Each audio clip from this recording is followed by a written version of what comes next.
Hero's Quest. This looks interesting.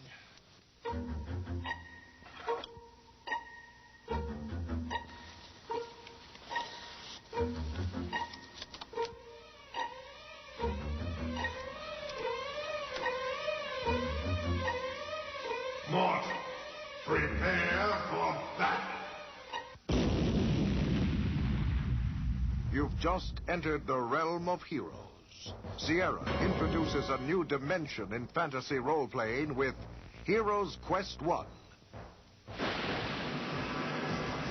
So you want to be a hero. In this 3D animated adventure, you have been chosen to do battle against diabolical creatures. Cast magical spells and outwit even the most crafty opponents.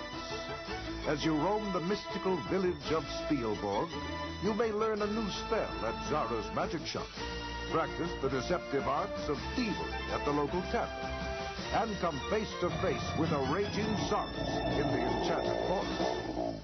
Heroes Quest is the first Sierra game to combine the excitement of fantasy role-playing with the intricate plot and puzzle-solving of an adventure game. Each character will face his quest differently, according to his own unique ability, and gain new skills through experience. Complete with a classic stereo soundtrack, Heroes Quest challenges adventurers of all ages to gain the honor and skill of a true hero. You do well, mortal.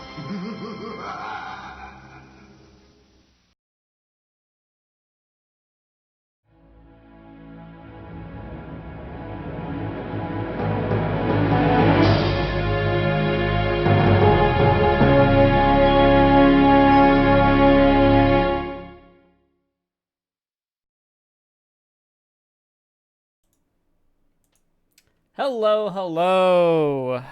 Happy Sierra Saturday, everyone. Oh, my hair's doing a weird thing. How is everyone today? I hope you're doing great. I'm doing all right here. Before I get started, hey, Joshua, you're asking about the earthquake the other day.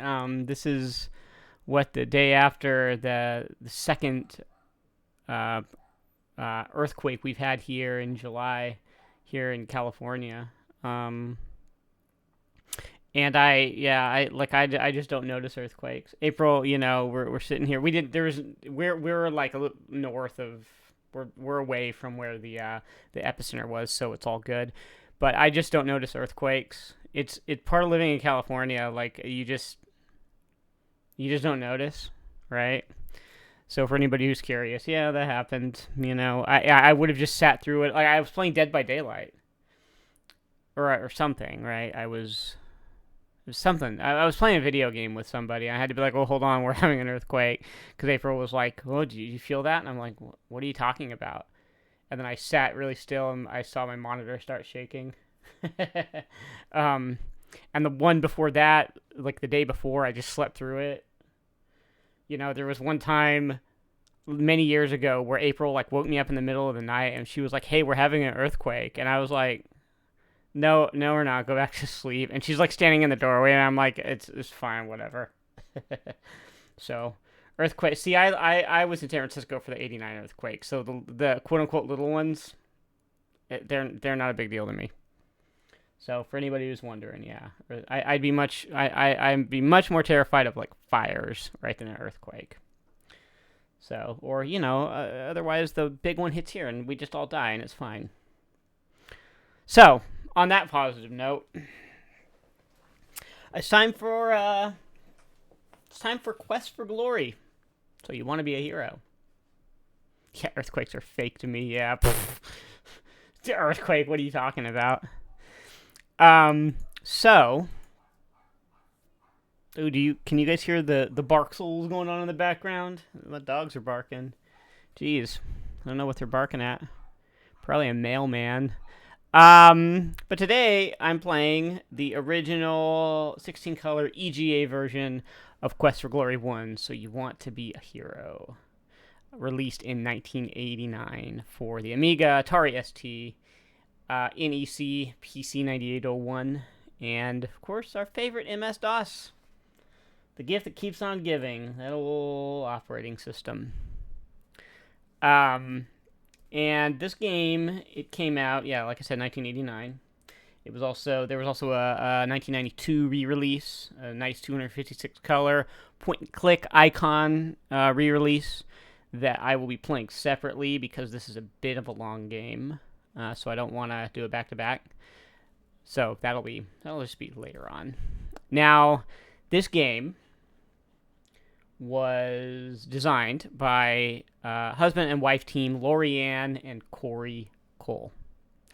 And these guys are, if you ever watch videos or interviews with them or anything, these guys, they are true blue, like D&D, tabletop, just gaming nerds. I would put money on them having been to multiple Ren fairs. They met at a sci-fi convention. They are my kind of nerds. And before they got hired at Sierra, these guys published their own RPG newsletter called the Spielburg. They ran their own RPG campaigns, of course. They had their own homebrew rules system that they ran, and that is what became the basis for Quest for Glory's skill system. Because in Quest for Glory, in addition to it being a typical Sierra adventure game, you also created a character. And you had stats. You had like strength and agility and, weapon use and dodging and stealth and all the kinds of things you would see like on an RPG character sheet. And you built up your character through the actions that you took in the world. So it was like this very neat, very well-implemented RPG adventure game kind of fusion that was pretty, pretty new, pretty... I don't think there had been a game like that before, and I would say that stuff like Fable, modern games like that. Well, we haven't had a Fable game in a few years, but they owe a lot to Quest for Glory. I think it was a big innovator in terms of that sort of putting RPG mechanics in other genres that you wouldn't necessarily typically expect them in, and it did a great job. And so, let's see, before I get into that, Corey Cole was the first of the pair that was hired at Sierra, and they were hiring designers, and he applied, and they didn't have much interest in him until they found out about his programming abilities and his familiarity with the Atari ST platform, specifically. He helped to program a lot of Sierra's games, and most prominently, when 89, 90, that era when he started, he handled a lot of their Atari ST ports. He did the ports for Space Quest 3, Leisure Suit Larry 3, King's Quest 4, Colonel's Bequest, and Codename Iceman, which is unfortunately a game we'll be talking a lot about next week. And then Lori, the both of them, proposed a game called Hero's Quest a little bit later on. They just had a son, she was at home taking care of him, and then after he got a little bit older, they proposed a game design. And Sierra liked the pitch. They hired her, and the two of them designed this game, right? And they would go on, of course, to design a whole series. There were 5 Quest for Glory games. And Lori Ann Cole, she also directed Mixed Up Fairy Tales. Corey Cole directed Castle of Dr. Brain. So, for anybody who loves the Dr. Brain series, he's the one to credit for that, getting that ball rolling. And then after their time at Sierra was over, they designed a Shannara adventure game for Legend Entertainment, and that is based on Terry Brooks' fantasy novel series, if any of you are familiar with that. And they most recently, they released a game called Hero U, Rogue to Redemption. And that was another adventure game, sort of loosely... It's in the same vein as Quest for Glory. It's a little different, though. But that was successfully kickstarted and published last year in 2018 through their own company, Transsolar Games. And they also, I did not know this, but I just learned today, they co-designed an adventure game called Bolt Riley, a reggae adventure with a bunch of other people that also came out recently. That I have no idea what it is, but there you go. That's what they've been up to recently. But Hero's Quest. So... originally, you see the box art right down there next to my chat window.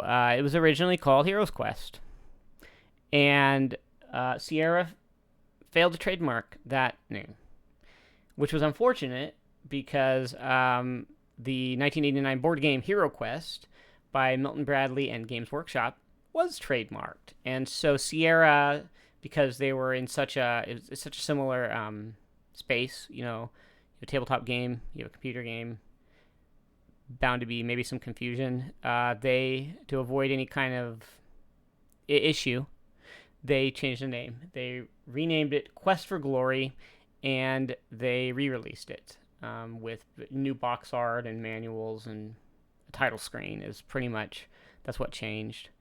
And I'll show you here. There is the original Heroes Quest box, right, front and back, and it's awesome art of Lori Ann and Corey Cole there. And then here, that is the Quest for Glory 1, so you want to be a hero box. And look at that, at One Computer Gaming World Adventure Game of the Year. Look, that good old magazine, hell yeah. And so yeah, they just had to re-release it, that's all. Oh, and while I'm on the subject, actually, here's the PC-98 box. The PC-98 version of this game was not quite as radical as the Police Quest 2 port. If you'll remember, they made the characters look way more anime in that version to appeal to the Japanese audience, I guess. But this game, they didn't really, they had to change, they had to use, obviously, Japanese text and whatnot. But it's, aside from some color differences, it's mostly the same. I really like this screenshot. Odds bodkins. I am not sure where that comes from in the game, but hey, odds bodkins, everybody. So let's see. Oh, there we go. So the game, the name of the game, yeah, they had this whole thing, so it became Quest for Glory, and it stayed that way through the rest of the series. The original subtitle of the game was actually How to Be a Hero, and it was felt that the title So You Want to Be a Hero sort of fit the game's kind of goofy, kind of brash style a little better, so they changed that. And so that's how we got this game. It was actually advertised as 3 games in 1, because there were 3 character classes that you could choose from. You could choose from a fighter, a magic user, as it was called back then in Dungeons & Dragons, and a thief, as it was called back then in Dungeons & Dragons. Now they're called wizards and rogues. But you were able to choose from these 3 with very different skills, abilities, puzzle solutions, sort of side quests, paths through the game, all that. And they originally, because the Coles, well, Lori Ann Cole specifically, she had no idea what the limitations of Sierra's systems and whatnot were. But she proposed something even more radical, which was multiple races. So every class was attached to a different race, and there were 4 of them. There was an elf magic user, a gnome thief, a centaur archer, and a human kind of jack of all trades, which I don't know if it would have been like kind of a bard or a fighter type class. I have no idea. Thank you for the sub, Liquid. I appreciate it. But she learned very quickly that that got shot down because just animation bandwidth and just the space it would take up on discs. It was unreasonable. The Centaur was the first to get cut because they basically were like, we can't. The challenges of drawing like a 4-legged creature just going up and down stairs and things like that, like it's too much, right? And so you got to kind of pare it down. So rather than have a bunch of things with very poor animation, she decided to go with one character design that could be used across 3 different classes. So that's how we got the fighter, magic user, and thief. And there was also, I think originally they had a 4th do-it-yourself option where you just distributed all the points yourself and kind of made your own character, but that, I don't know how that would have worked within the design that we got, so then that probably is why that was dropped. And you'll see that Dungeons and Dragons logic basically governs the whole design. I mean, like, they spent the whole development cycle being like, okay, well, how would each of these classes approach this problem? How would you solve if you were a thief versus a fighter? You sneak past it. Fighter is more, take things on head on. Magic user has a bunch of different spells to use for different puzzles. And they did a great job with that, as you'll see. The series was originally conceived as a 4-game saga. And each game was going to be sort of themed around 4 cardinal directions, the 4 seasons, and the 4 elements. So the first game, and 4 of the 5 games fit it. They decided to add in Quest for Glory 3 as sort of a bridge between the second and fourth game because just narratively it made sense. But each of the 4 games does fit this pattern outside of Quest for Glory 3. You have Quest for Glory 1, which takes place in kind of a Germanic village called Spielburg in the springtime. It's very heavily kind of connected to Earth, and it's sort of in the north, right? Kind of the north of their world. The second game, Trial by Fire, takes place in Shapir, which is a very Arabian Nights influenced, desert kind of just Arabian area. In the south, obviously summer, fire, sun's beating down on them. The fourth game is called Shadows of Darkness. It takes place in a Transylvania-esque village called Mordavia, and that's in the east. It is the fall, and it's associated with air. And then the final game in the series takes place on a Greece-influenced island called Silmaria, and that is in the west of their world. It is sort of vaguely supposed to be placed in the winter, although that doesn't really come through in the design, and it being an island nation, it's very heavily influenced by water. So they sort of, they mostly kind of pulled off their theming pretty well. Is there any other Sierra game where you can truly build your own character like this game? This is pretty much, I mean, there was like Betrayal at Krondor, which was an RPG. They had, I mean, not like a Sierra adventure game. There's like Shadow of Eusebius, which was their dungeon crawler, their kind of like graphical mud that was on the Sierra network, where you built your own character. But as far as adventure games, yeah, there's nothing quite like that. I guess you could say Jones in the Fast Lane. It's a board game where you had like a kind of a character that evolved, if you will. But yeah, Quest for Glory 1 is the Quest for Glory series is the only one where you really picked a class, and it was, just that way. And it really, these games I've probably, aside from maybe the first 3 Leisure Suit Larry games, I've probably played the Quest for Glory series in its entirety more than any other Sierra game. They are very replayable. It does really pay off to play the different classes. They actually added a paladin class starting in the 3rd game. That it's sort of just like a better fighter for the most part, but there's like some unique story content with it. But it does stand up well to replays. And it feels great because you take your character, you build them up, and then at the end of the game, after you beat it, you save it. You have a save file with your character, and you import them into the next game, so you can just take your same character through the whole series, and you really feel you get attached to it, and all these characters. It's like it's of all the Sierra series, when you look at like the narratives of like King's Quest or Space Quest or whatever, like one doesn't really follow to the next. It's sort of just like, okay, well here's King Graham's latest adventure, or whatever. Here's where Larry's at now. There's not really like a narrative flow to any of them. But Quest for Glory, there really is. You meet a lot of the same characters from game to game. You see them change. You do get attached to them in a way that I think that you don't in any of the other Sierra games. This is going to be a 1-class run. This is going to be the Thief, because the Thief is my favorite class.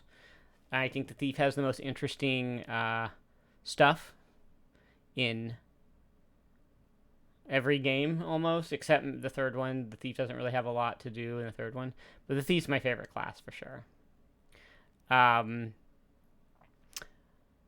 So yeah, we mage. The magic users is actually just kind of like the biggest pain in the ass actually to go through the game with, because every spell has its own like skill rating, so there's a lot more like grinding to it.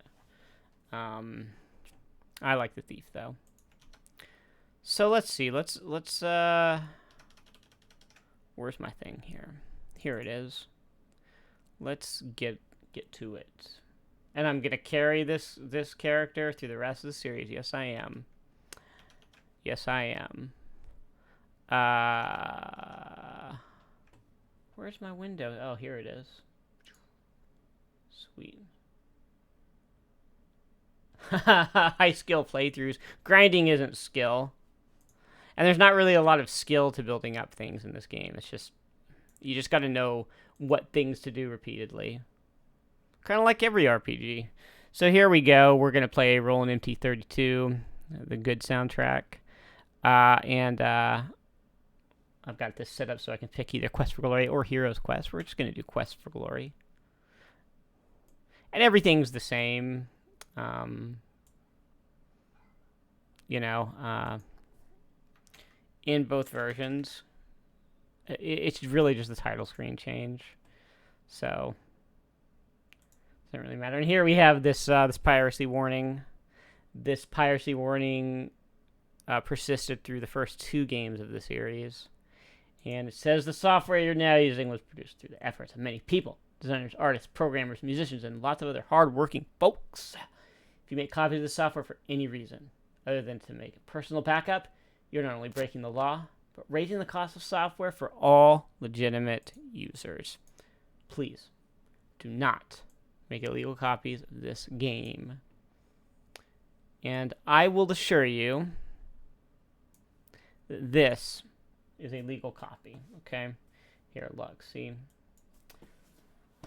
There's that, and there's that. So I got them both. So this is very, very cool and very legal. Oh, you want to see the title screen? Do you want to see the? Hey, hold on, I'll show you the title screen before we jump in for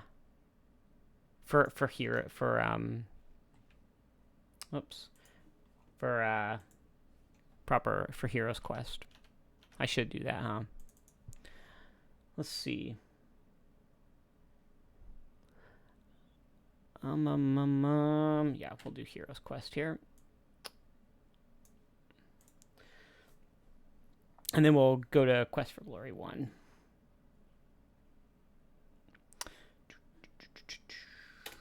All right. Oh, and by the way, you will need the information contained in the printed documentation to successfully complete this game. In other words, it's just not just law. It's a good idea. That is a lie. There's no copy protection in this game.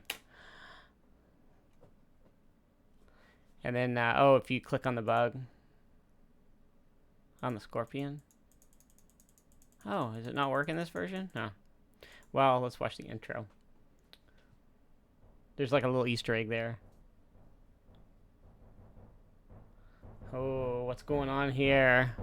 Oh my god. It's a dragon.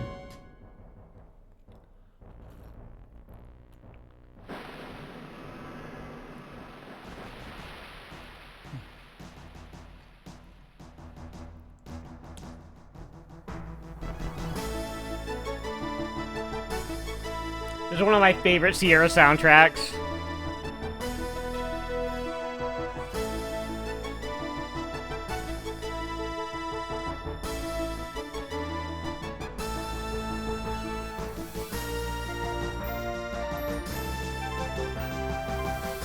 Oh no.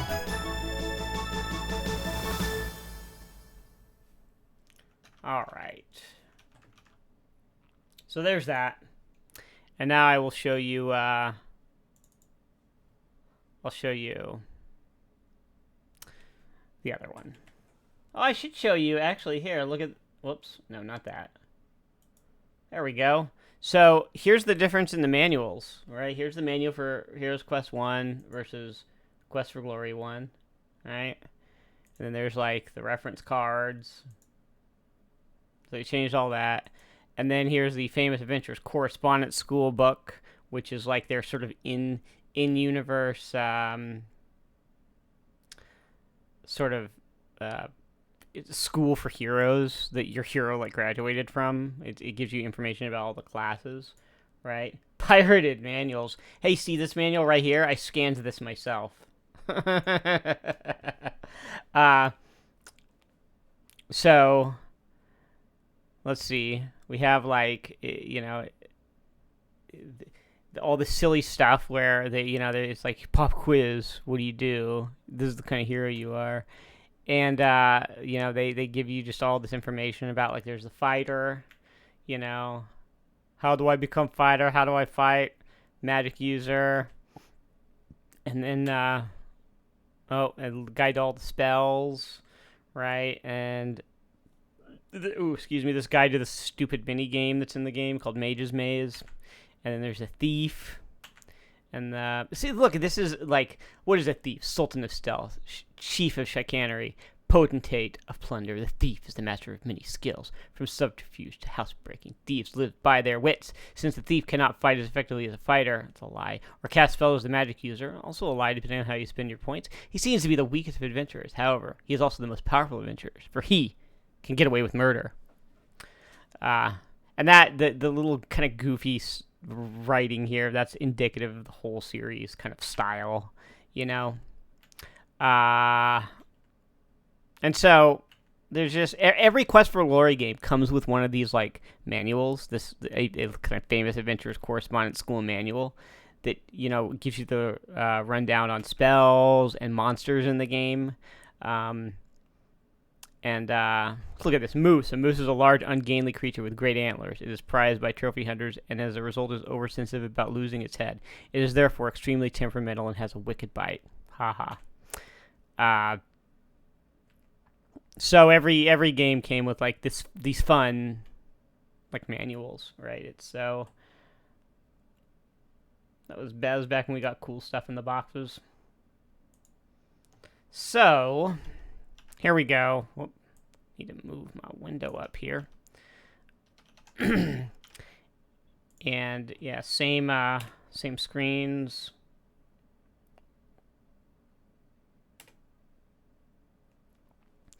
And I think I swear. Oh, there we go. Congratulations, you've discovered the first bug in this game. Ha ha ha! Programmer humor. And here, he wanted hero for the village of Spielburg. Yep, that's where we're going. And I will show you now the intro for this version. So actually, this is pushed to the left for some reason in this version. They changed that. This little animation.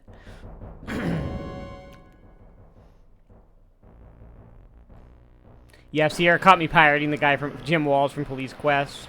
He'll just be leaning on his car, being like, well, looks like you screwed up.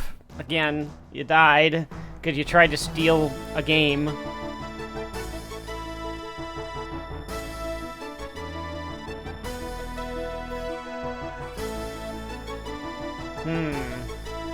So same thing here.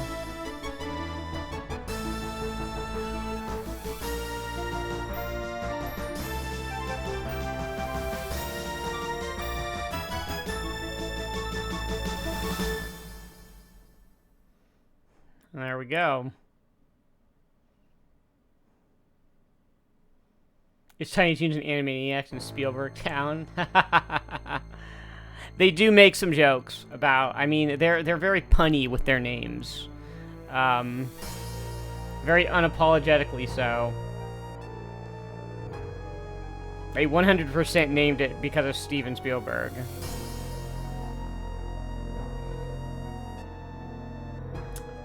Yeah, got all our credits here.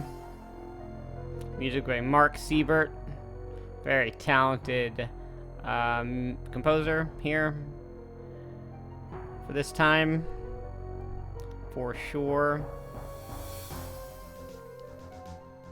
I love this soundtrack so much. The music in these games, so good. So here's our character select screen, right? There, and there's our thief. Oh, our thief, Red Dog.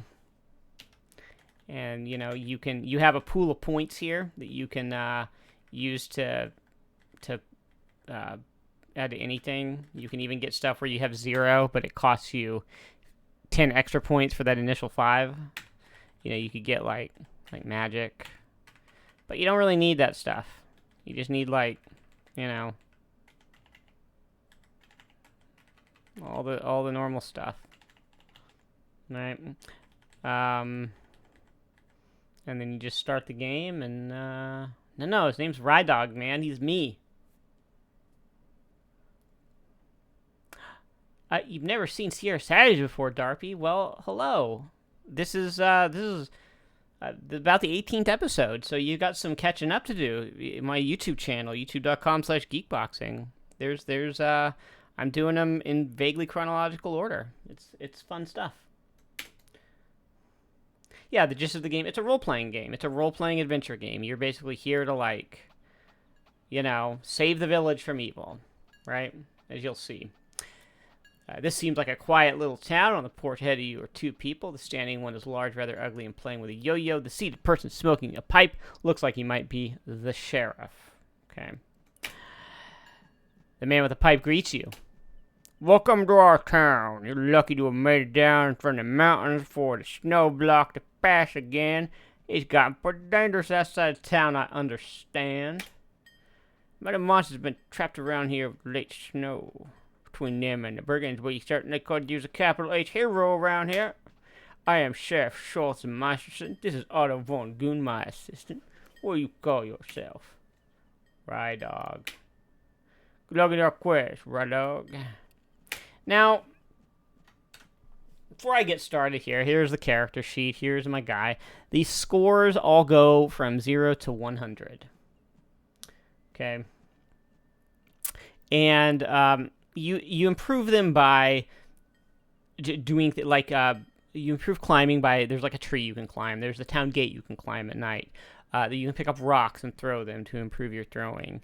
You can pick locks in town to improve your pick locks. You sneak around. You know, you have a sneaking animation where you just sneak. You sneak everywhere and your stealth just increases.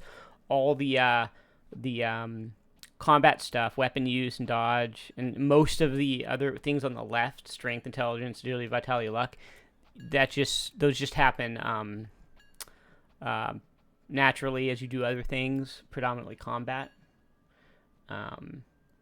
As a point and click, how do stats matter? So, like, if I go outside and I'll show you here before we do anything, because we're actually we're gonna cheat a little bit.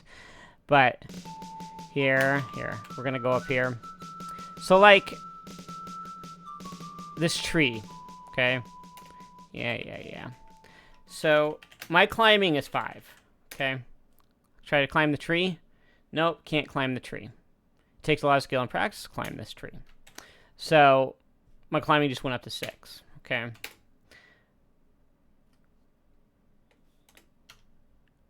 Oops. That's my inventory. Climbing just went up to 9. As you can see, my stamina dropped to 36 because doing stuff like climbing trees decreases your stamina. If you lose all your stamina, you'll die. And so you just keep trying, right? And that it didn't go up at all. So you're sitting here, climbing and climbing and climbing, and eventually, I will climb up the tree because my climbing skill will have raised to like 20 or whatever the threshold is to be able to climb the tree. And the stats are, they're a little bit, they are kind of gated by what your stats are. Like, you need a certain strength threshold to, like, open door. Like, there's like a door you have to open later that you can force open if you have high enough strength. You know, there's obviously you can't do anything with magic unless you have like a particular magic stat. Your magic influences like the amount of damage spells do, I believe. You know, everything. Like, there's something in that bird's nest up there in that tree, right? I can throw rocks at it. But if I get a bunch of rocks and start throwing them, I have to improve my throwing skill enough to where I will hit the nest and knock it down.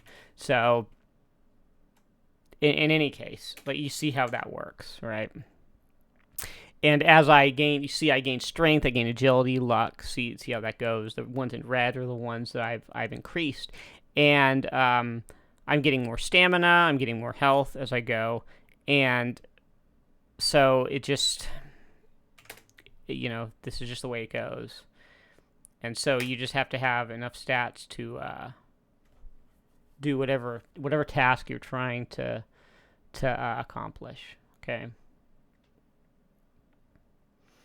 I think I want to say in the EGA version, like, I know, if your health will start going down if you run out of stamina. I think if you're in combat and you run out of stamina, you do die. Stamina is super important. So, the other fun thing about this game, every Sierra game has a debug mode. And the debug mode in this game is accessed by typing razzle dazzle root beer. Okay. And we can do fun things with this, like change our stats, right? Whoops. So now my strength is 100. And you can do this for all of these. And as I explained, getting the stats to 100, it doesn't, there's no skill required. It is all grinding, right? And so in the interest of this stream, of, you know, not going super long, because this isn't the shortest game necessarily, we're going to do this. Here we are right at the beginning of the game. I have juiced all of my stats to 100 simply for convenience. I've given myself nothing else, but I don't want to have to go through a bunch of grinding while I'm on this stream. Okay. And yeah, Darby, Quest for Glory 2 has a similar a code. It's called, you type suck blue frog, and there's a similar, yeah, I mean, you can do the same kinds of things. I could also give myself inventory items and stuff like that, but I'm not going to do that. Well, okay, I'm not playing Magic User because it's too grindy, and that's because once I get to Quest for Glory 3, there's no shortcut like this. And it starts to matter a lot more.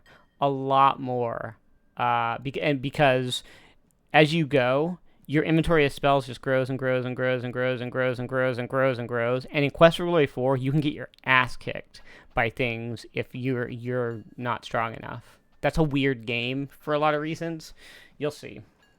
But, yeah, hacked all my stats to 100. Get over it. So here we go. Here we are, right here, at the start of the game, here. First screen. I haven't done anything. Oh, that's the screen that I got. That's the message I got when I first walked into town. And you can, like, ask about... You can ask specific things of the characters, right? So he says, there's an old band of brigands hiding out somewhere in the mountains around us. They robbed a merchant just last week. Got a fair amount of treasure, I hear. I cheated. Oh, I cheated myself. I didn't grow and improve. Hey, look. Do you know how many times I finished this game? It's a lot. So, and you can ask him about, like, all kinds of stuff. But I'm not gonna do that. Let's go in here. The Hero's Tail Inn. Welcome, traveler, to the Hero's Tail Inn. I am Shameen at your service. May you find what you seek here. Oh, well. This looks like an Alpine Inn, complete with dishes on the wall and heavy beams on the ceiling. It is pleasantly warm, and the aroma of strange spices fills the air. Let's see. What is it that gets me the point? Is it asking about the merchant? My friend Abdullah is recovering from his robbery last week. He should be here around supper time. And that's an important character who gives you some information here. Okay, great. You can sit down. Oh. I am Shima. Allow me to serve you. Wander from afar. Do you wish food or drink? Get some food. With great pleasure will I serve you a fine meal. The dude's like a cat, so he's licking himself. I bring that which you ordered. May it please and satisfy you. You thank Shima and pay her. The food tastes surprisingly good. The beverage goes down smoothly and well. Alright, so now we'll leave here. Over here. What do we got? You come to the end of the main street. The town wall is to the south. You have an eerie feeling that someone is watching you. Well, it probably is that eye there at the magic shop.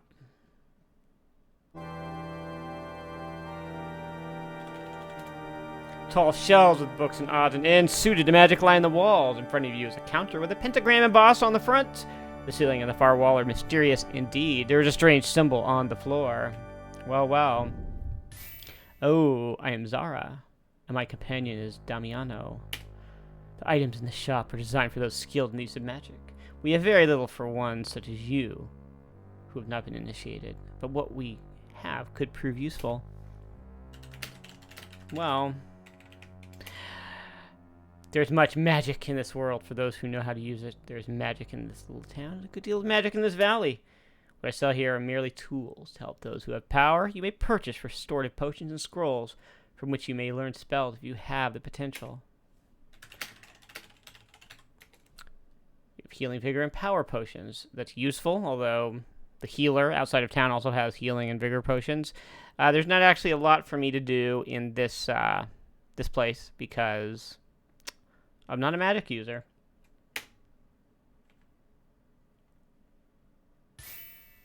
Let's see. Let's see that old lady. We're gonna rob her later.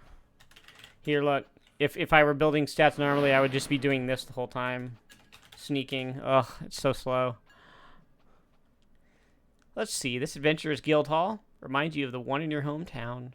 The traditional moose head and other stuffed monsters, Saurus, Troll, Griffin, Dragon, Centaur, and the terrible Antwerp adorn the walls.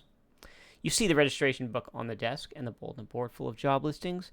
The man seated by the fire must be the guildmaster. He is snoring.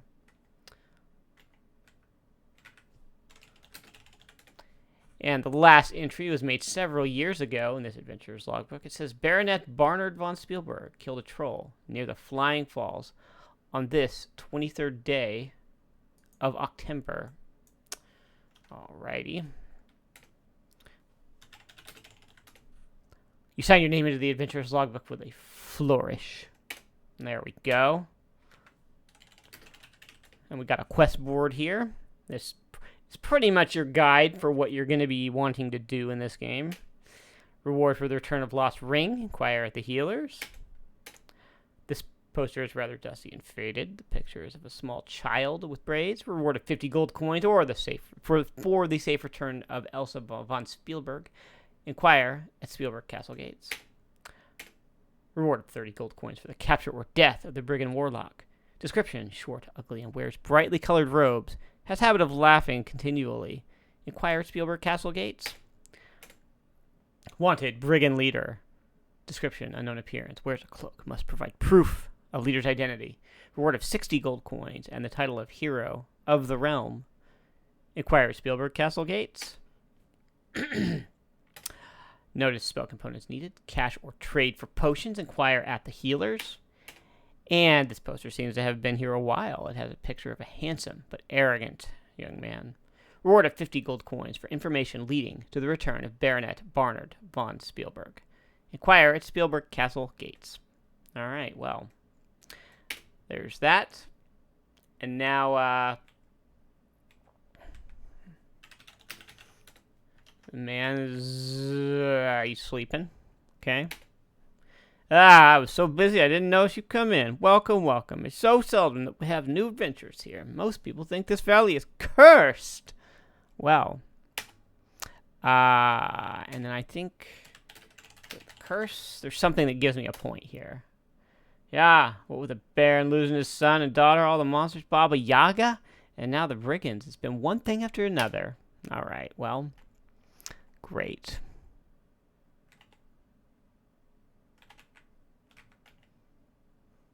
Now, this town, you'll notice a lot of these buildings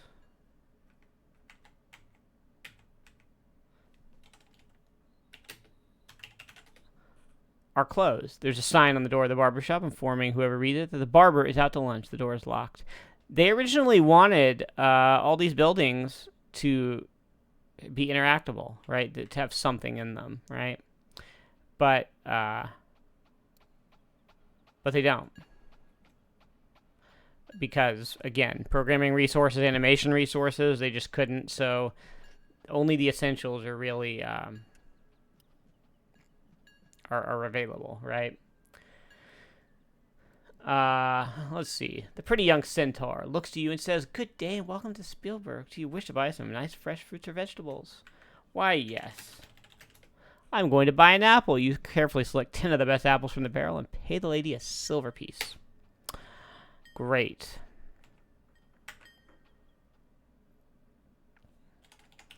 What's in here? This looks like a dry goods store, but it smells like a musty library. The stove feels nice on such a crisp day. Behind the counter and on the shelves, there are many and various items for sale. The shopkeeper appears to ignore you while he reads a book. Well, look at that book. Oh. Isn't there like a... There's like an Easter egg involving the book, though. "Oh, I'm sorry," the shopkeeper blurts out. "I didn't notice you coming in. My, you look like an adventurer. We don't see too many around here. The brigands tend to get rid of most adventurers before they make it to town. You may be in luck. I carry a modest amount of adventurer's equipment behind the counter. Would you like to make a purchase?" Oops.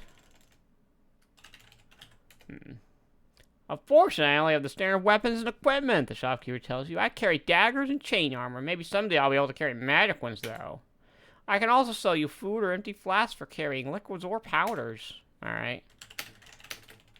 I swear there's like an Easter egg with this book. Oh, this book! It's about an adventurer who is trying to become a hero. It's the title's Quest for Glory, A Hero's Death. There we go.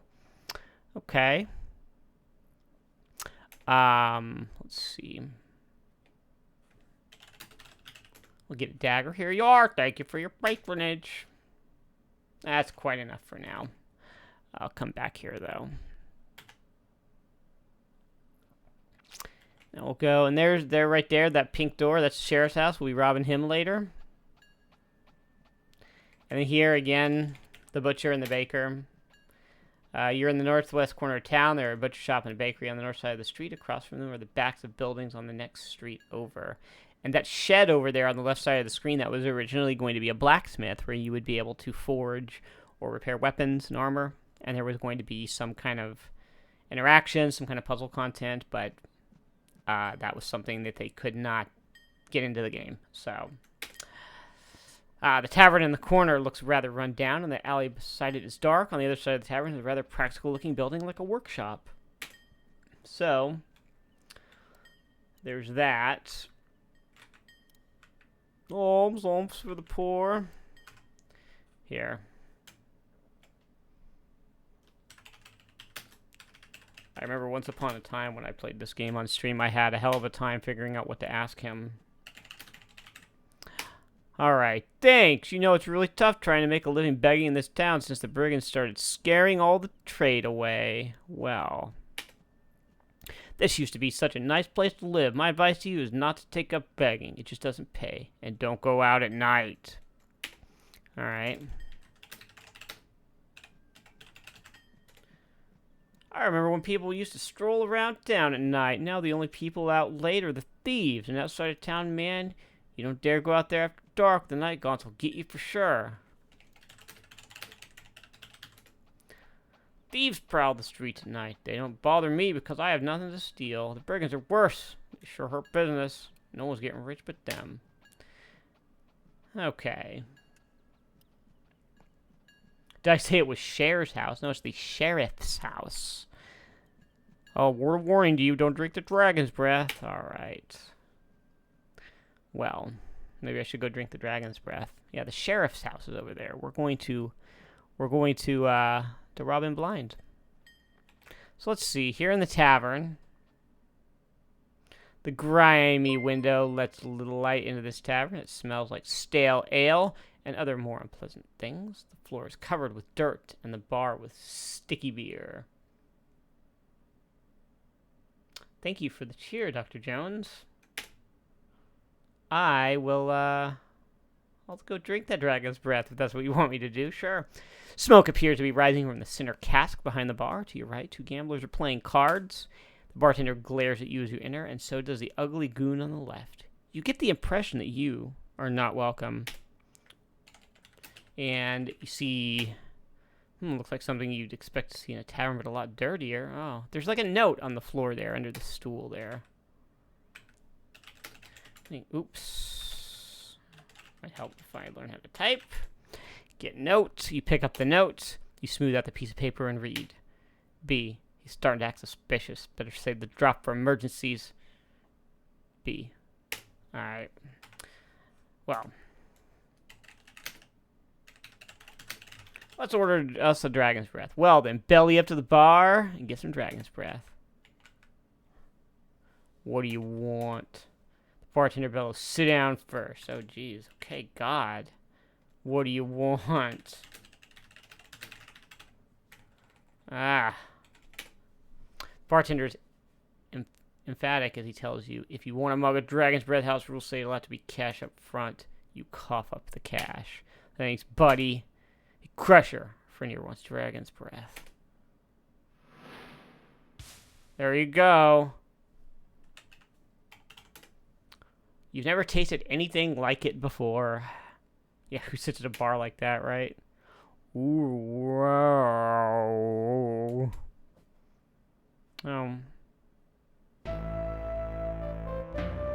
Well. Guess you really shouldn't order the dragon's breath. Oh, you can also, because you have a lockpick and you're the thief, you can do this. You directly insert the lockpick into your left nostril. Success, you now have an open nose. I think you can just do this until and you die.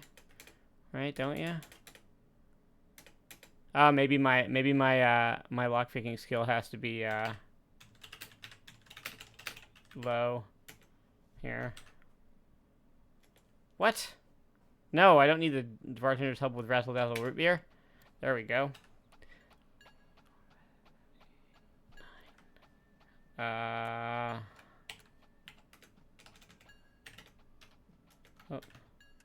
There we go.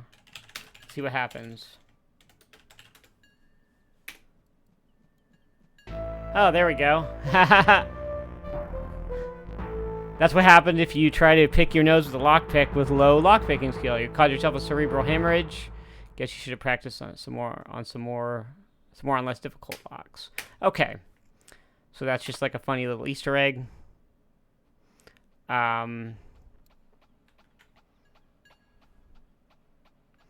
Oh yeah, I can talk to her and be like, ask about fruit.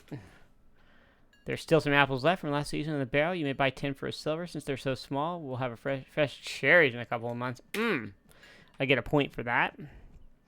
And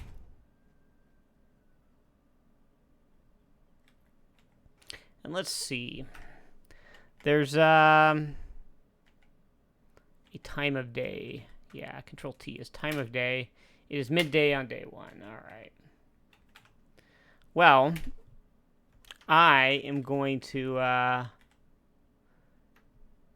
just start running around. Ooh, I got a map here. Hold on. Gotta look at my map. Oh boy. Because the area is actually quite well, I don't want to say convoluted, but there's a lot to it. There's a lot to this place, this game. So, alright, the breeze is cool, but you feel a shiver deeper than just the cold. You are on your own in a very dangerous place. And yeah, remove clothes, guys. It's just not gonna work. You can't get that. Yeah, you just can't. It won't. It's not gonna work, man. I believe, where is it? There's like a fox here, right? Is he over here? Where's the fox at? No? No, fox isn't here. There's like a fox that's trapped on the road. And you can save him. I believe the lake is down here. No? Lake not down there? Oh no. Hostile in Sinners Avenue. Prepare for battle. Uh-oh. Look at this hot combat. Did you see that? Yeah. I'm a hero.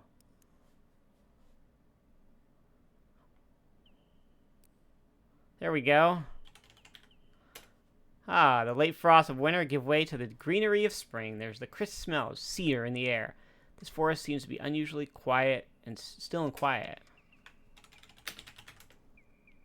It's a beautiful Spiegelsee mirror lake. You pause for some peaceful reflection. I swear there is some way to get a point here. What am I missing?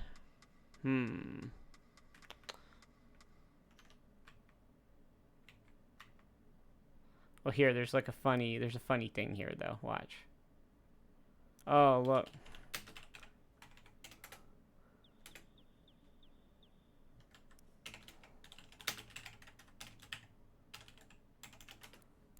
It must be your imagination. What would a submarine be doing in a fantasy adventure? Perhaps you'd rather be playing Codename Iceman. It has a submarine. Boom. Alright. And is there... Oh, I guess I got a point for, like...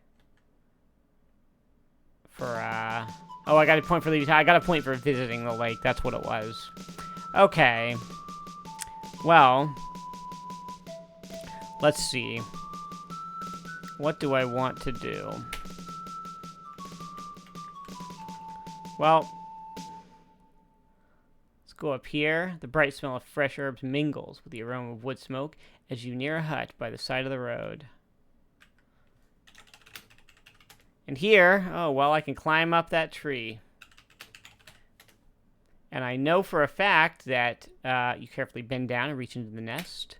And then as you find a gold ring, you take the ring and move carefully back along the limb. And that is the gold ring. Made it. Now back down the tree. That's the gold ring that the healer needs you to return. You hear the inside bolt slide open, knock on the door. Come on in, she says. The fragrance of the herbs mingle with some other rather pungent odors as you step into the healer's house. Lovely day, isn't it? My, you look very healthy for an adventurer. You must be new. What can I do for you? I can sell you potions if you like. I can also buy spell components if you're interested in gathering some for me. Don't mind me, Emmo. I always have so much to do around here. And that ring, if we didn't already know, it's shaped in gold like a braid of the herb Althalis with entwined leaves. I don't know how I lost it. I hardly ever take it off. Well, guess what? Here's your ring. Oh, thank you for finding my ring. How I've missed this. Here are 6 gold and 2 healing potions for your reward. Thank you so much. Oh, I'm so happy to have my ring back. Mwah! You put the reward away and tell her she's welcome as you leave to avoid being kissed again. Alright. Cool. Now we can go over here to the Centaur. Centaur stops raking as you approach. The majestic Centaur watches you carefully. What do we ask him about? We'll ask him about his farm. Oh, I've grown up on this little plot to feed my family in the village. You should see this field at harvest time. Well, that's great. That is just fantastic. I get a point for that. And we'll go over to the castle. Alright. Oh, hold on. Are you speaking to me? No, dude, I'm not. Very well.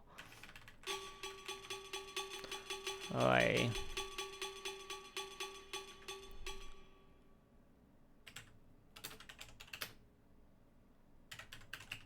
What does he say? That is the castle of Baron Stefan von Spielburg, Lord of this Valley. Of course they're making a Steven Spielberg joke. Alright, I get some points for that.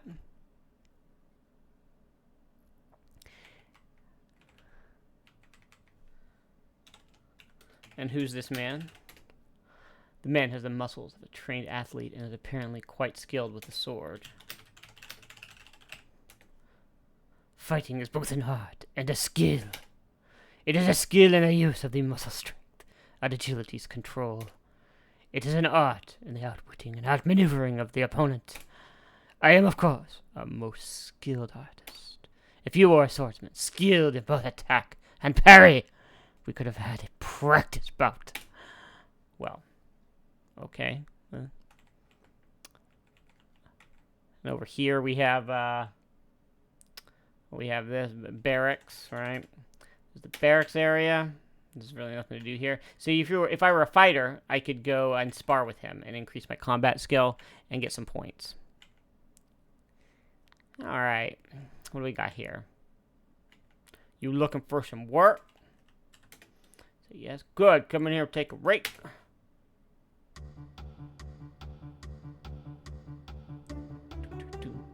Dun dun dun dun dun dun dun dun.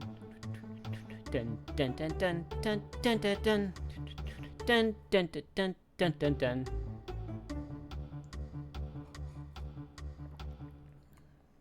Boom. Come on over here. Stableman hands you some coin and says, "Now you're 5 silvers richer." Thank you for the follow, Scuzzy Beta. So now I have some more silvers. That's good.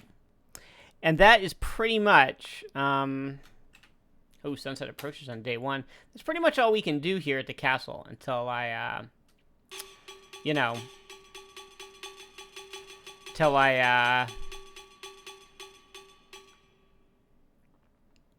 rescue some people. Because you have to rescue the Baronet, you have to rescue the Baroness. There's all kinds of stuff you have to do. So let's see. Now, there is...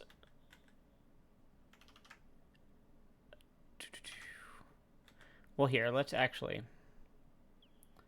while I'm thinking about it, let's go down to the lake. I get a point simply for visiting the lake. That's what it is. We'll see if I can get a full score.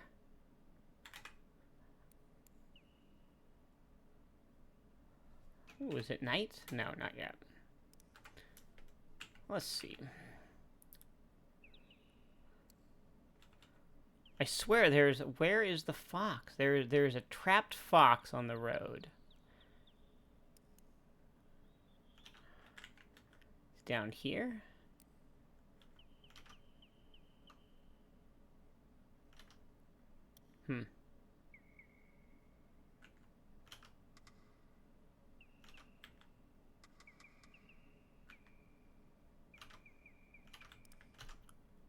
I swear it's on this screen with the log.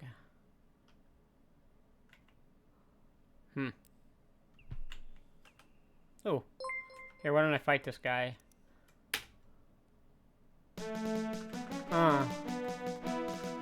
Kill you. That's a goblin. And you choose your opponent. You find 3 silver coins and carefully place them in your pouch. So you can do that and, just fight. Let me think. What is it that I want to do here? Sunset approaches on day 1.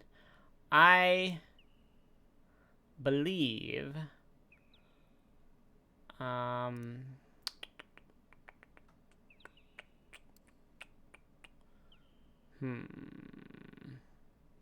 know what I want to do. I want to save my game. I want to go down this... Oh, want to fight another goblin, apparently. Well, Dr. Jones, the combat is this easy because of that. Because I don't want to spend the time grinding, because grinding is really not. I don't want to waste a bunch of time grinding a bunch of combat skills, just for the purposes of this stream to keep it moving, you know. Oops. I want to go down here. I want to go over here. I believe this is the way to the stag and the dryad, right? Ah, there it is. Oh, what's over here? Oh. So I'm not invincible, no. I mean, I can still be killed. I can still run out of stamina. Is always an issue. But I'm not invincible at all now. You follow the stag into this forest corner. You feel as though the eyes of the forest are watching you. You watch the stag, fascinated with his grace and beauty. There's something special about this place. Oh. I am the Dryad, keeper of the woods. Are you one with the woods? Yes. Then you shall aid me, and I shall aid you in your quest. Bring me a seed from the spore-spitting spirea of the north, that I may plant it elsewhere in order to preserve these rare and magical plants. So, she wants me to get some stuff for her. Thus you will become a true friend of the forest.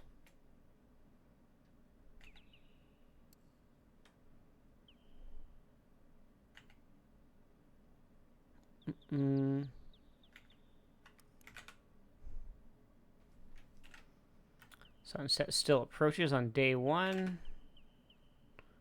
Alright. Oh.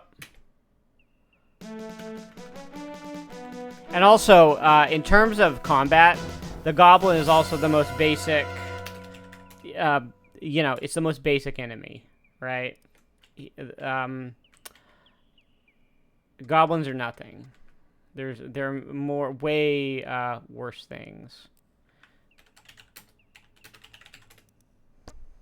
All right, we pick up a few small rocks.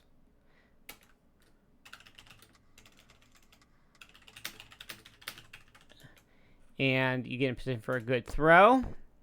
And this is one of those instances where you have to work your throwing up enough to be able to do it, right?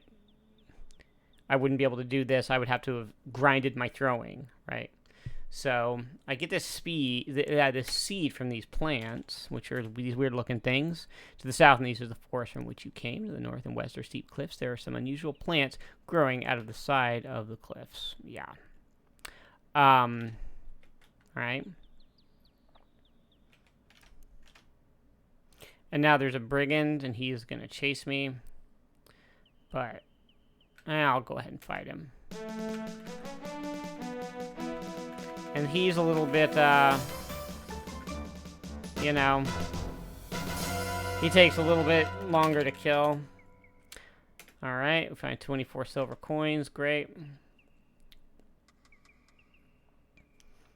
And the combat engine in this game is really like, I mean, this isn't built for combat, obviously, and it's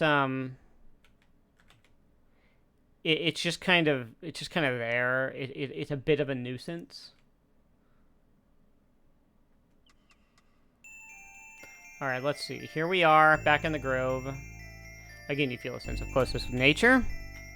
What a beautiful animal. And here's the dryad again. Have you brought the seed I requested? Give the seed to me. You drop the seed into the dryad's limbs. Now this will boldly grow where none has grown before. That is a prime example of the Cole's silly, like, nerd humor. This is all over the series. Heed now my words, friend of the forest, and heed them well. Friend, you must know, there's an evil in this valley which perverts the ways of nature. The prophecy says that a hero will bring a young human from out of this darkness. If you are the one to accomplish this task, there is a potion to break the enchantments. To break enchantments which you must have the healer make. You must gather these ingredients. Flowers from around this piece. Green fur. Fairy dust. A magic acorn. And flying water. Farewell, friend. I must return to my concentration. May the forest forever surround you. You see an acorn fall slowly to the ground. So there's the acorn. You pick up the Dryad's gift of a magic acorn. Great. So I have that. Beautiful.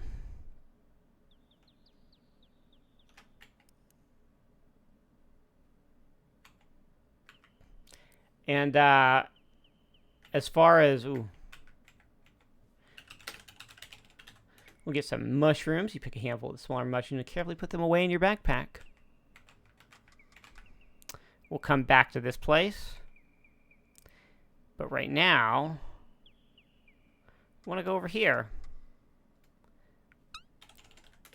Oh, you were in the Meeps Peep. The colorful furry Meeps timidly pop out of their holes from time to time.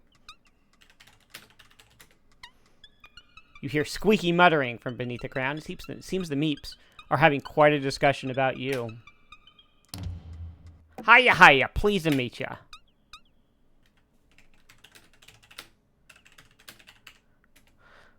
Oh, you want some green fur? I think I have some green fur somewhere around here.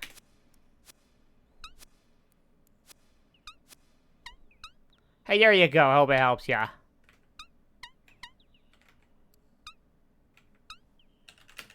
So we grab the fur.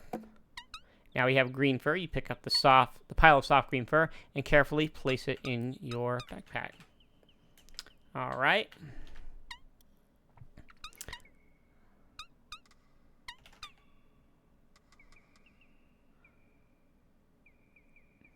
Now we will hustle back this way.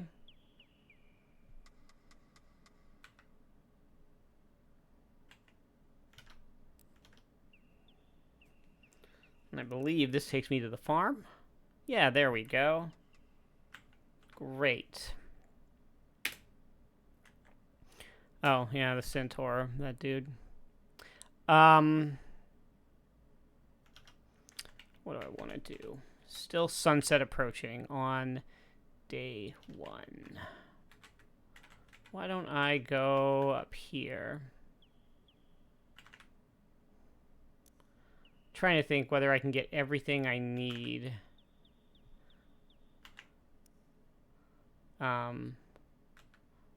Oh, look at that.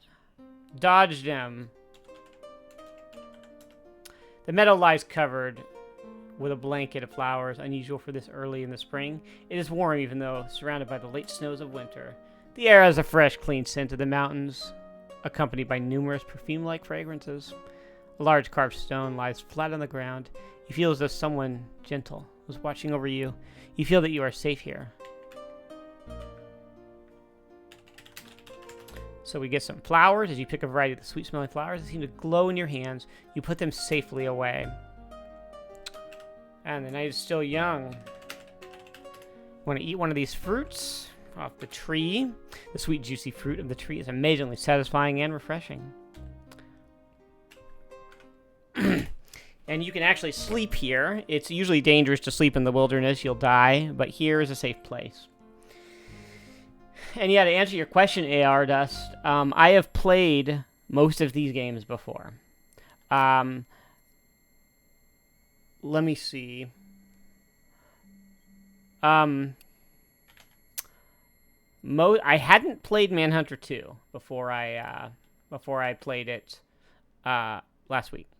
But I've played most of these games before, and I do a bit of prep. I do kind of pre-play so I don't miss anything, interesting. So there's that. All right. Now we're going to just climb the wall. After making sure nobody's watching, you climb over the town's wall. All right. Well, here we are. Want to go ahead and go in here. Oh, it's indeed sad and dangerous times we live in when a man who struggles daily to keep from starving should be robbed of all his earthly possessions.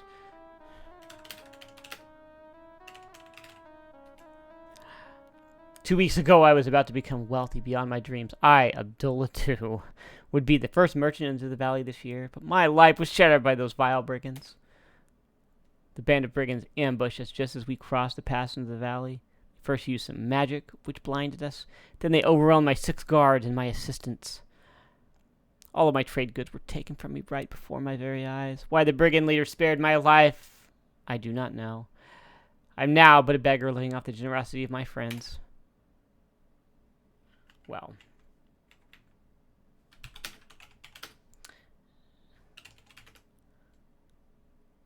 Oh. Well, he has a magic carpet you have to find, and, you know, then you use that to go to Quest for Glory, too. Okay. So. Here we are. In, you know, in town here. Actually, yeah, well, we're just gonna go over here first. And... oh, what's in here? This place seems sinister at night. You see a strangely glowing object at the far end of the alley. Ooh, what do we got? Uh-oh. Slink says, that Quinn light spell gets him every time. See that dagger? The next one's centered on your back. Give Sneak there your cash and you walk out of here. It's a simple trade, your life for your money. What is this, Legend of Zelda? And you have, as a thief, you can make the thief sign. You mean to say the first customer we've had in months is a fellow thief? And here I thought we were going to make some money. You'd better check in at the Thieves Guild before you get in trouble for practicing without a license. Find Crusher in the password and give him the password. Wait, did I say find Crusher in the password? Find Crusher in the tavern and give him the password. The password is Rheingold. Rheingold. Now go before I forget you made the sign and I make you pay anyway. Okay, we're just gonna do this.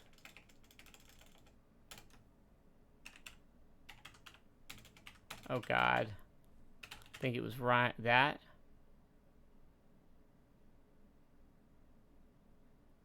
Okay, well, here.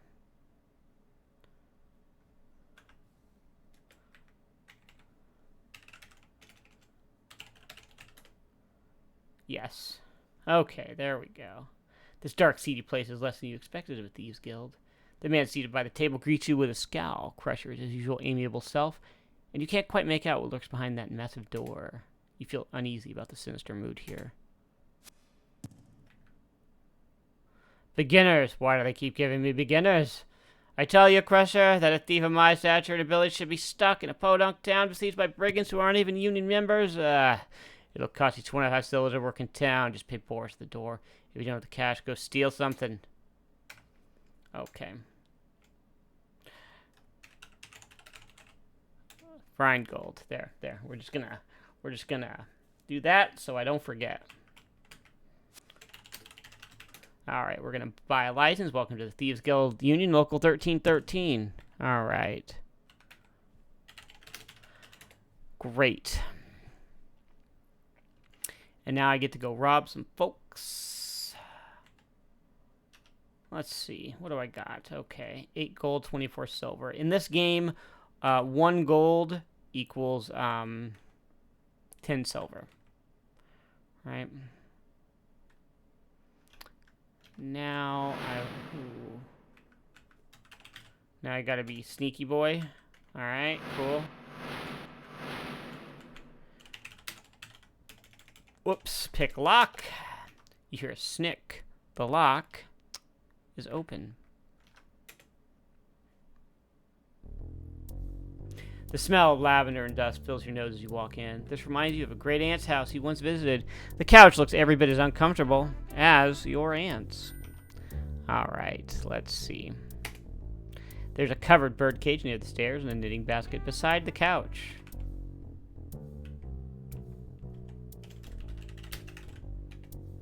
You find 1 silver in the desk drawer. You find nothing else of any value to you.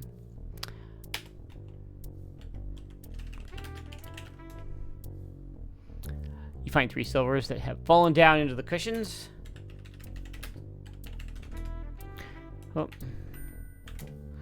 In the purse, you find 20 silvers and some soiled hankies. You take the silver. But what about the hankies? What if I wanted those?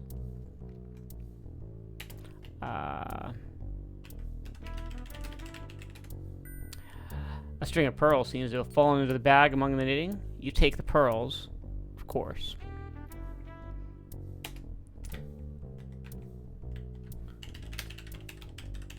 You take the candlesticks. You take the silver candlesticks and stow them in your pack. Alright. Alright, there we go. I believe the cat, like... What does the cat do? Doesn't the cat, like, make a noise? Or something? The cat seems to want something. Oh. We pet the cat? Yeah, the cat really likes being petted.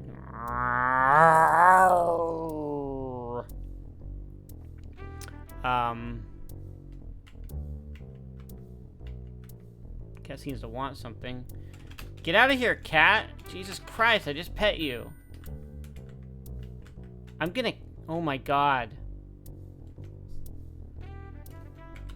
Whoops. Turn my numlock off. I'm gonna get you with diagonals. Oh my god. This is a very insistent cat. You give it one of your rations. Oh, look at that. You have a bad feeling about the very deep, low growl emanating from the cat. Oh, he murders you. Alright.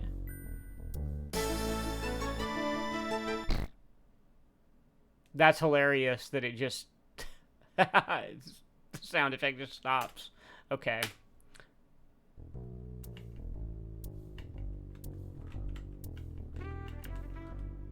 Do I get points for petting the cat? Yeah, I did. Okay. Goodbye, cat. I'm leaving now. Goddamn cat, I just pet you. Get away. See that? Did you see that? You pet the cat, and it still just scratches you to death, okay? The cats are never satisfied. Alright, let's see.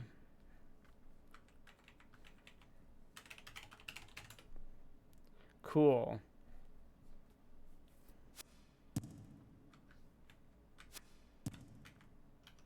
Let's see, I have what? I have, pearls, candlesticks.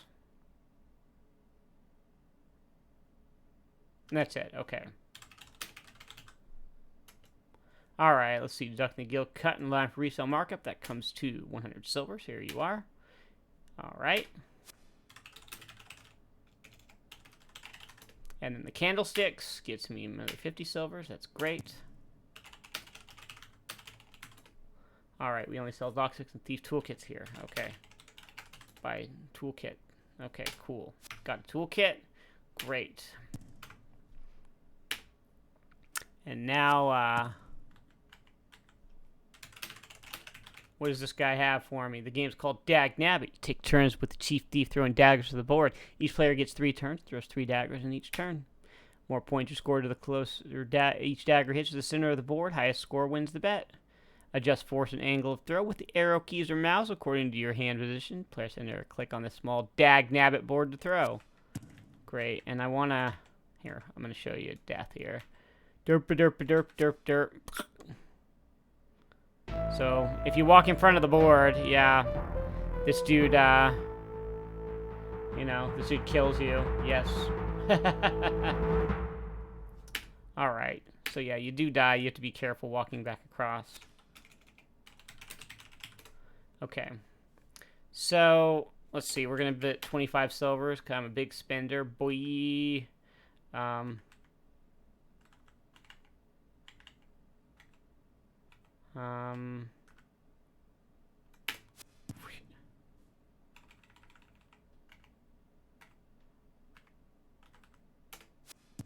Oh, damn.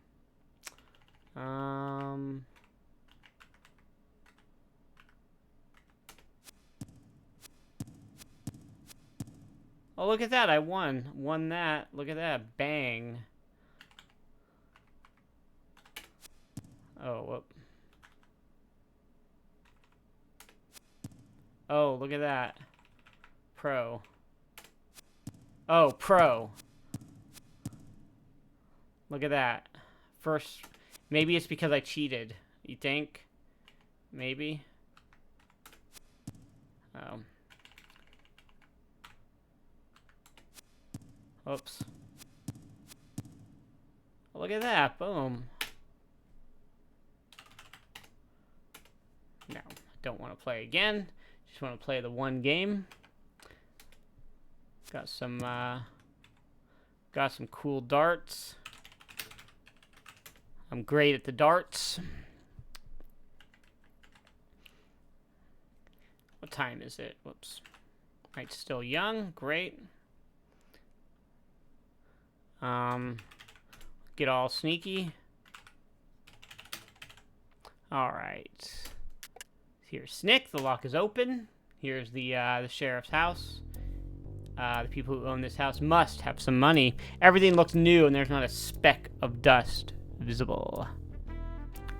The room smells vaguely of sauerkraut and bratwurst, with just a faint odor of smoke from pine wood. From somewhere in the house you can hear someone snoring.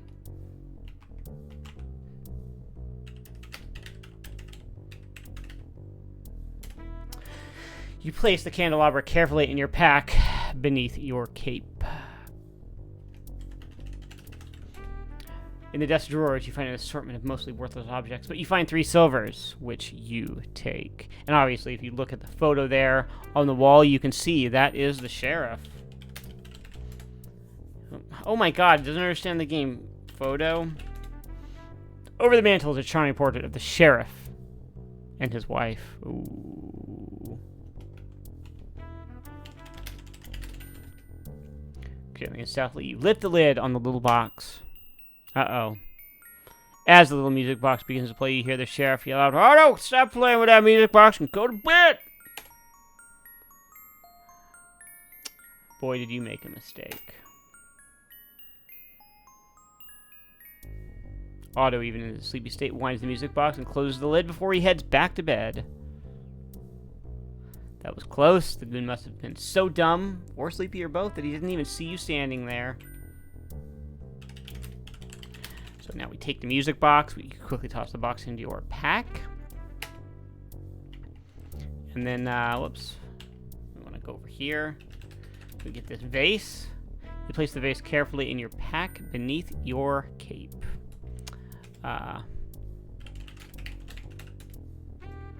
By lifting the painting, you can see what certainly must be a safe hidden in the wall. Got it. And in the safe, what? You see a bag of coins. You take the 50 silvers and put the empty bag back in the safe. And then we move the painting back and... oh. Oh. There we go. You carefully lower the painting into its original position. Now what happens if I go in here? Oh, well, gee. Oh, he comes out and he murders me.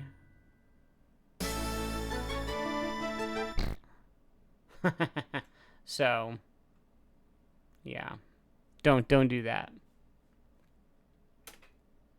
If the stealth wasn't high enough... No, I don't think the goon kills you ever in that part.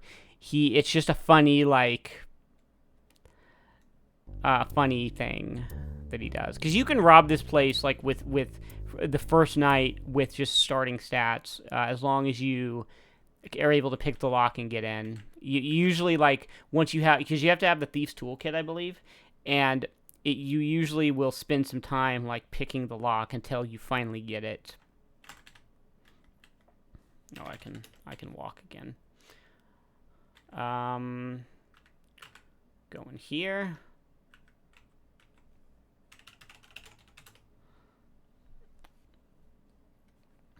Let's see. What do I have to sell? I have vase, candelabra, music box. Right? Is that it? We get 40 silvers. And now we get 30 silvers.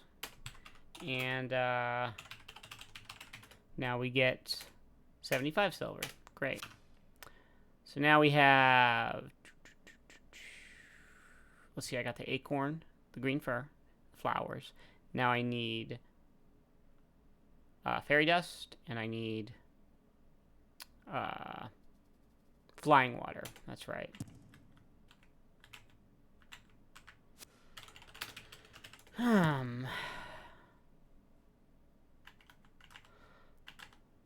So the sort of like essential arc of the game, if you will, is you need to craft a Dispel potion. Those things that the Dryad tells you to get, where she's like, you need the green fur, the flying water, all that stuff. You need that in order to win the end game and defeat the brigand leader. And so you're kind of, that's really what you're looking for here. Whoops.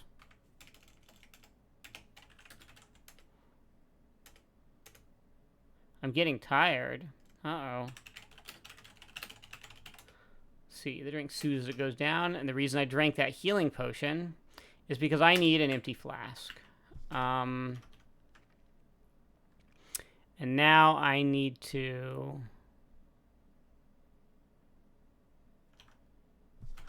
go this way.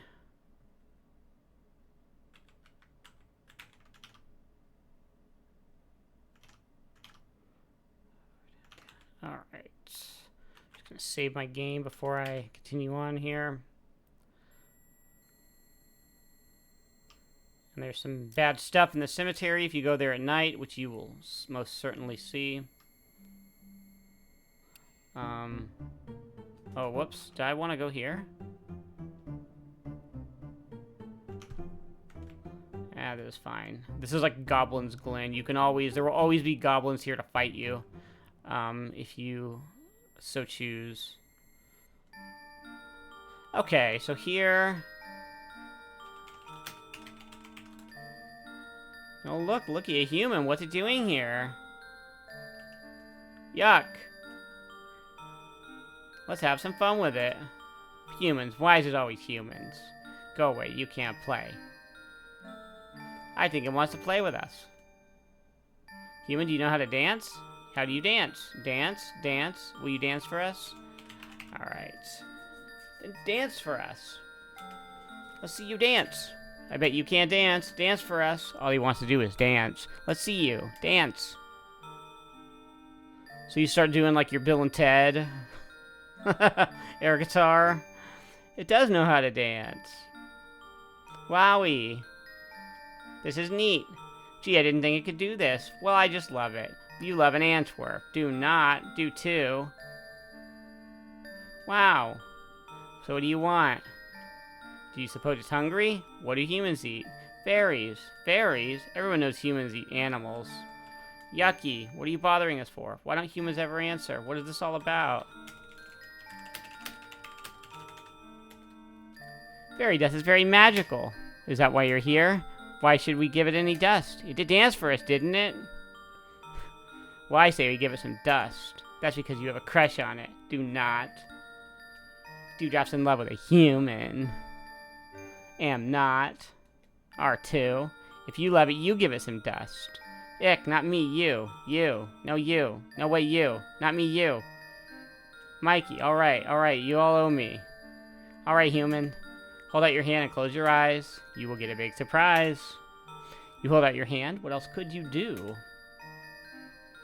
No peeking. I think it's cheating. Oh, just give us some dust. You place the dust carefully away in an empty flask.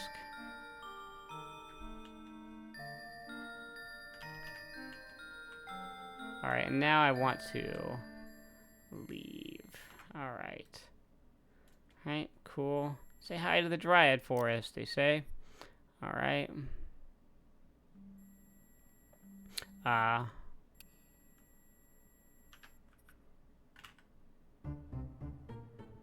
and I just want to go up here. Don't actually want to fight those guys. I think I want to go up one more screen. Oh, look, a Centaur. Hostile intent is evident. You prepare for battle. And this is one of the more deadly enemies in the game.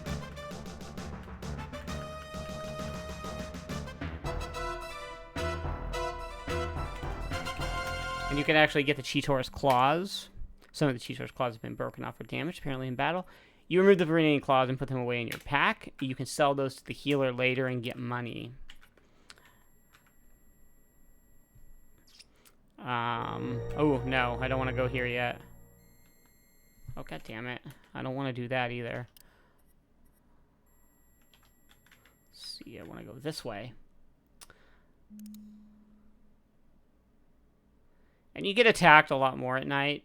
You can avoid it by sneaking.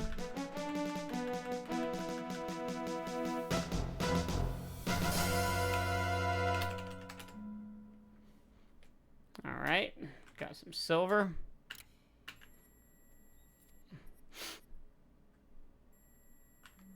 I believe I want to go up here. Oh, another Centaur. Oh, see, you can, like, dodge, right? That's how you dodge. But as you can see, I mean, like, it hits me and it does damage to me. Even though my health is pretty high, it can still kill me, right? Search your opponent. What a waste, no treasure. Oh, wait, no. I want to get the claws, right? Yeah, that's what I want. The Santa Claus. Oh my god!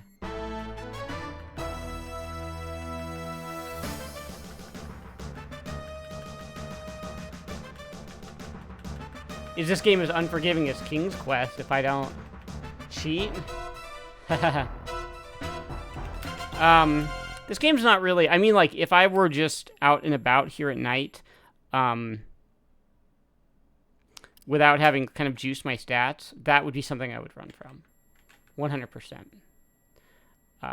But... Okay. Well, now I'm just gonna cheat, because this is annoying.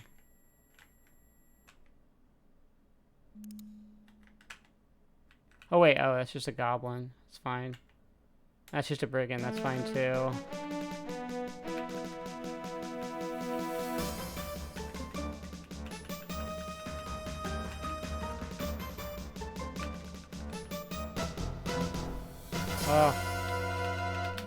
Now, what I'm trying to do... I'm only a couple screens away here now. Search his body. Get 12 silver coins. Let's save the game, because as you can see here... Yeah, I only have 9 health left, so I'm almost dead. So you can die pretty quickly if you... Oh my god!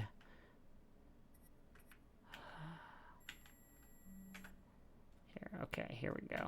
We're doing it now. Oh, there we go. There's what I wanted. It's the middle of the night on day 1. Alright. Now we sleep. You sleep comfortably among the fragrant flowers. You awake as the sun begins to rise. And that's 100. See? I'm completely healed now. And now what I'm gonna do is go over here and fight this stupid ogre. Hustle and sense evident. You prepare for battle.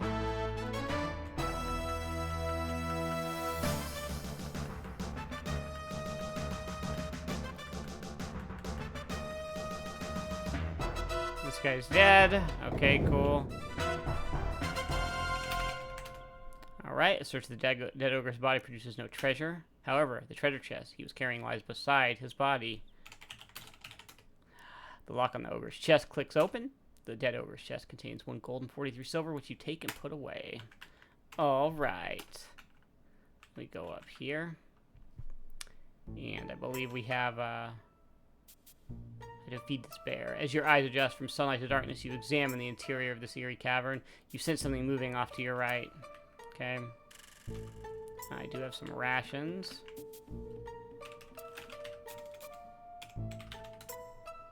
You're not close enough. Oh, great. Cool. A very large bear rears up as you approach. It looks hungry and dangerous. Its hunger diminished. The bear takes a new attitude towards you. Okay, great. And now I want to sneak. This section of cave has an eerie quality. This part of the cavern is spacious and multi-leveled. Phosphorescent fungus illuminates the cavern with an unearthly glow. On a rocky platform above the cave floor is a kobold, one of the race of ugly, miserly creatures known for their skill in magic. Yeah. Oh, whoops. Yeah, the lowliest D&D creature is here. Oops. Get these mushrooms off the table. You pick up the kobold's mushrooms and put them in your pack. You just bumped into something on the floor. Feels like a large wooden chest, but you don't see anything there. Whoops.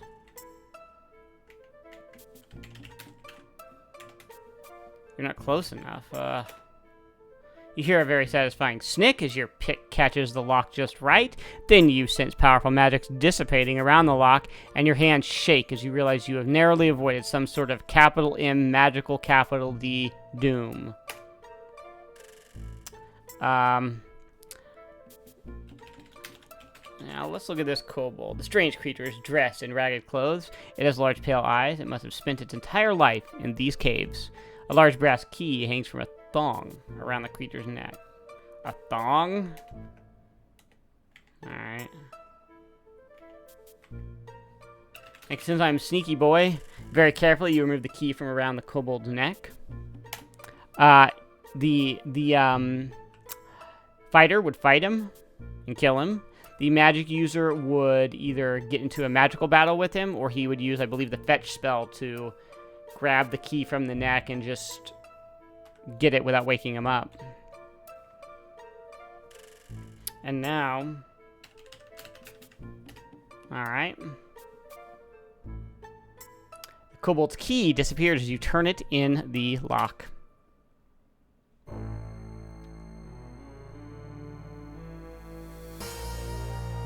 Oh, look at that. You've the honor of being the baronet Barnard von Spielburg. We are pleased that you broke our enchantment. Perhaps our father, the Baron, will reward you should you ever visit our castle. The arrogance of the baronet astonishes you. Perchance the kobold magic user had a reason for changing him into a bear. Alright, well. We've rescued him. Great. Now let's see. What else do I need to do? Oh, you thought you were gonna get me. Oh, you were.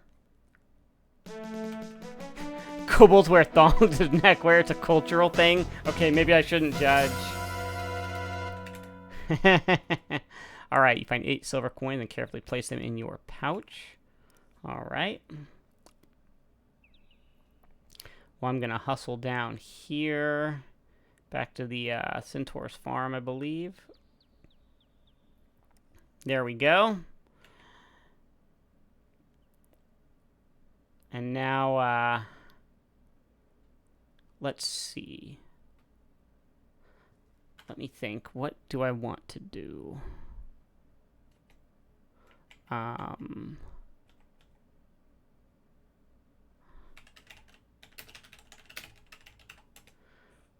Okay, I need this empty flask yet again. I need another empty flask here. Apples. Okay. What I need to do, let's go over here.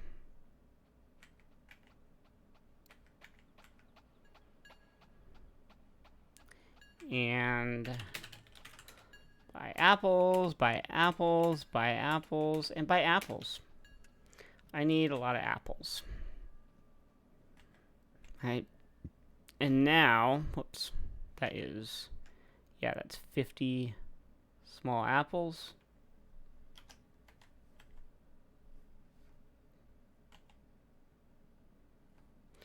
Then we will go this away, this away. Oh, a brigand.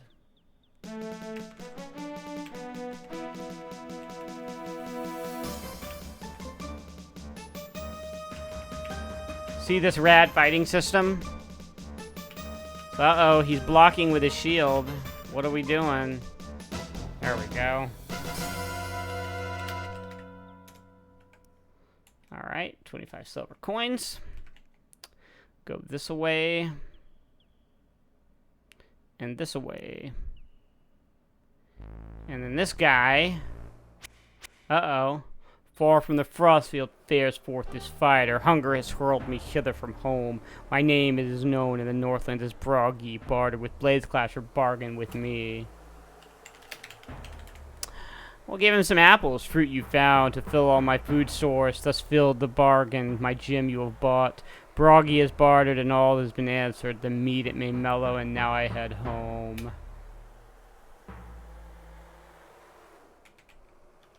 And he gave me a glowing gem. I knew that. He probably had some kind of dialogue to tell me he had that for me. Oh, look at the Saurus. The Saurus.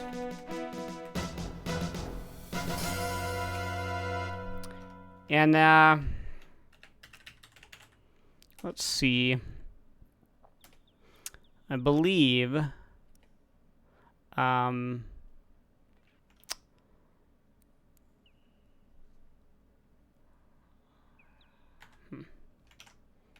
me see. I believe that I can go visit the wizard and get something, get some points or something. Uh-oh, a sign appears. It reads, "Welcome in off Zauberberg." Another sign appears. It reads, "Proceed at your own risk." Alright, well, we'll save the game. You feel as though you have just scaled the Matterhorn in full armor. What a climb. After you finally catch your breath, you see that you have reached the rather eccentric-looking house that you saw from below. There's an ugly gargoyle above the entrance. Stand fast! Here would you see the wizard. Must first answer questions 3. What is your name?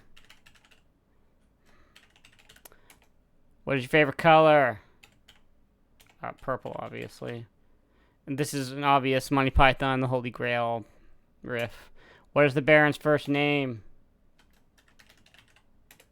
That is correct. The wizard will see you now. Go directly up to the tower. Do not dally.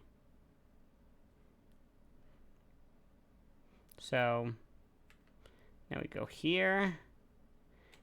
This room is full of odds, ends, and stuff. The wizard must be a real character.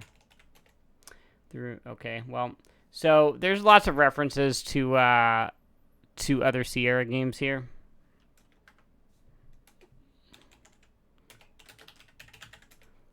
The poor stuffed peacock seems bedraggled, worn, and overused. That's because it was used in Leisure Suit Larry 2 and in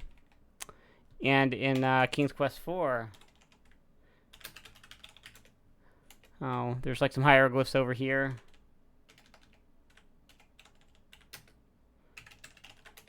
What is it? Dredging up your ancient Egyptian, you translate the hieroglyphs. She of the golden hair.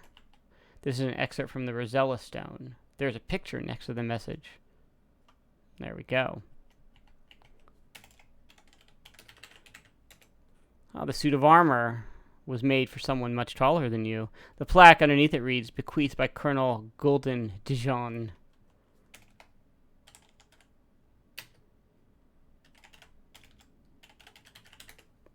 Oh, what is the, Let's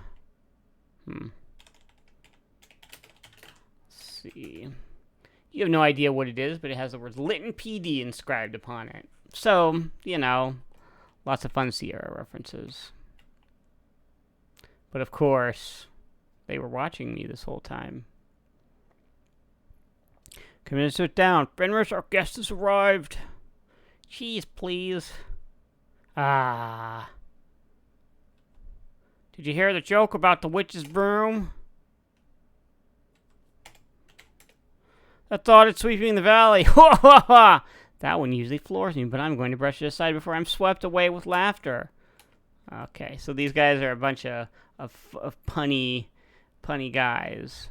So let's talk to him. What does he know? The curse Baba Yaga placed upon the Baron von Spielburg was a fine example of creative cursing. Upon von Spielburg and all his clan, this curse I now demand. What I will shall come full measure, so shall ye lose all that ye treasure. Of course, the problem is that for every curse there's an equal and opposite counter curse. It would be best to wait until Rasmus has his cup of tea before asking any more questions. Counter curse is the cure for a curse. It usually works against the one who cast the curse in the first place. The counter curse for the curse on the Baron goes. Come a hero from the east, free the man from in the beast, bring the child from out the band, drive the cursor from the land. So to break the curse, a hero must get rid of Baba Yaga. In addition to all the other things, it does not reflect well on Baba Yaga. Nothing reflects well upon that ogress. She has a face that would all but break a magic mirror. Okay, so, well, if you really must go, and here we go. And no, he does not, the gargoyle does not kill you if you get the questions wrong. They just teleport you back down the mountain. And it uses up a fair bit of stamina here to climb it. So, all right. So, and the wizard's house there, if you if I were playing a magic user, there would be more to do. There's a whole like kind of Marble Madness-ish kind of mini game to play to get a spell from him. But I'm not a magic user, so can't do that. Now let me see. What is it that I want to do? I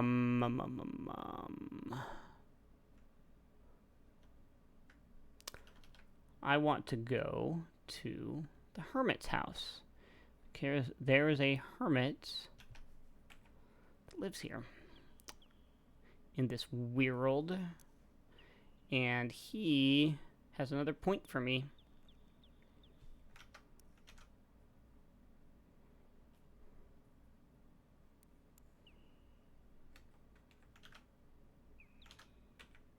Oops. It's down here, and oh, there's a goblin. So really, if you don't already know like kind of what's going on, you spend a lot of time just kind of wandering around, like kind of making a map. I remember making a map when I first played this game, and sort of taking note of like, okay, here's sort of the weird, here's the meeps, and here's the dryad, and what do I do with all this? So you're slowly kind of piecing it together. It takes place over the course of several days of in-game time. You get as many days as you need.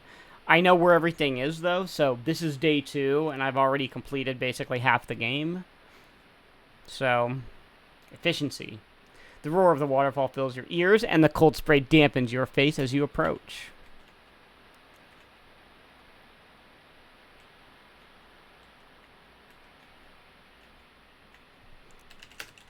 And we want flying water here. You fill an empty flask with crystal clear water from the waterfall. And flying water was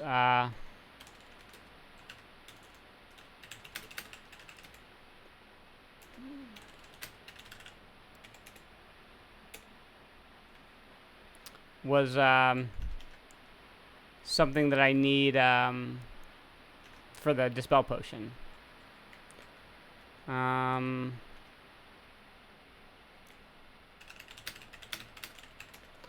we throw the rock at the door. The rock makes a sharp sound as it hits the door. Do that a couple more times.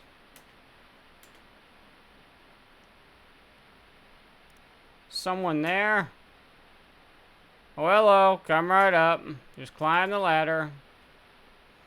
So he shows you there's a ladder there.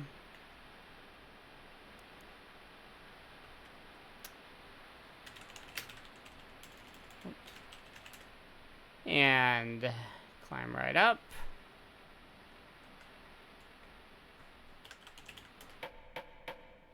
You knock 3 times. Just a minute, just a minute. Please move away from the door. Alright. He says, hello, go on in.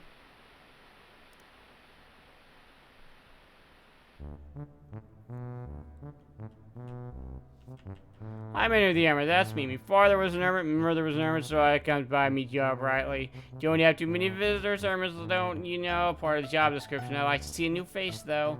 Good to hear another speaking besides myself, so what can I do for you? And then we can ask him about, I think when you ask him about anything, you get the point for them telling you whatever it is. Hermit's one who lives alone, far away from them, won't talk too much or ask too many questions. Hermits are shy, quiet types, but don't say much. Me brother Harry hardly speaks a word in a year. Me sister Horton ain't spoken since she was 6. I never talked at all yet. We Hermit knows how to keep her mouth shut. Great. If you ever need a place to stay at night and you're in the area, I could be willing to put you up for the night for some rations and a couple of games of cribbage. Great. So, if you're a magic user, you can get a spell from him. So let's see here. Oh, God. Not this. Not a goblin.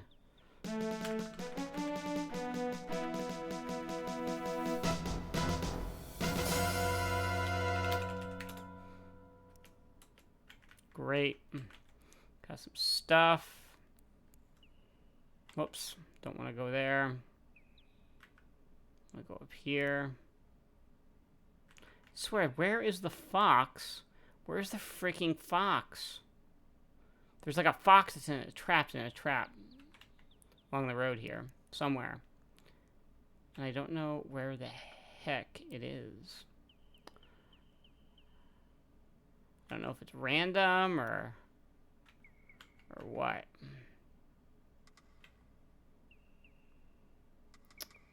But he gives you points. Let's see. What do I want to do?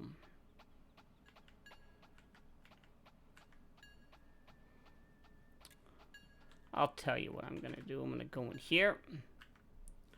What do I got? I got 2 daggers. Oh. Okay. Got some rations. It's 9 rations. Buy a dagger, buy a dagger, buy a dagger. What is that, 54 pounds? Buy a dagger. That's fine. 7, 8, 9, and 10. So I got some daggers. That's good. Let's see here. Now that I got me a bunch of money.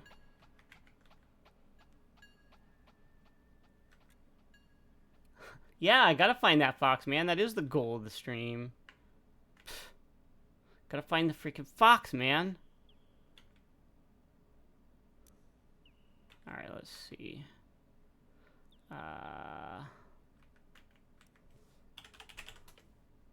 Alright. How you say to the healer, I've been to visit the Dryad of the Wood. She gave me a magic acorn and told me the formula for a potion to dispel enchantments. Whoops. Ah. Let's see. I make and sell healing potions, magic potions, vigor potions, and undead unguent. Alright. So, we want undead unguent. And we want, buy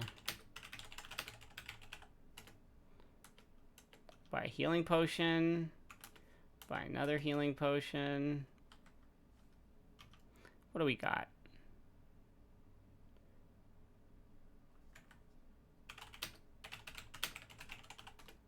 Buy a vigor potion.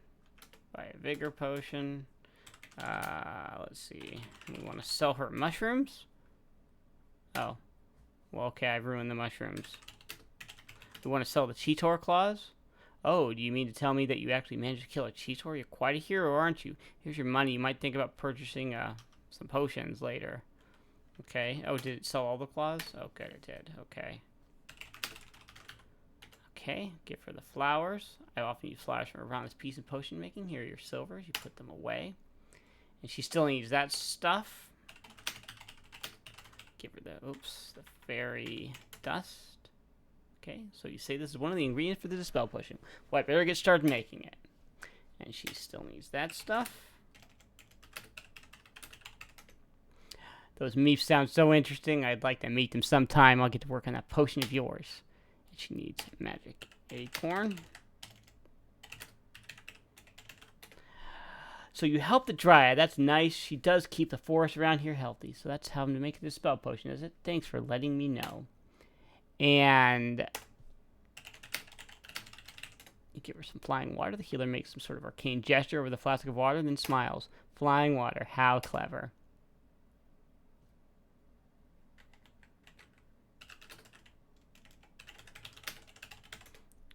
Please leave me to make the potion, and when you return, I shall have it for you. Okay? Let's just go off the screen here, just in case. Go up here.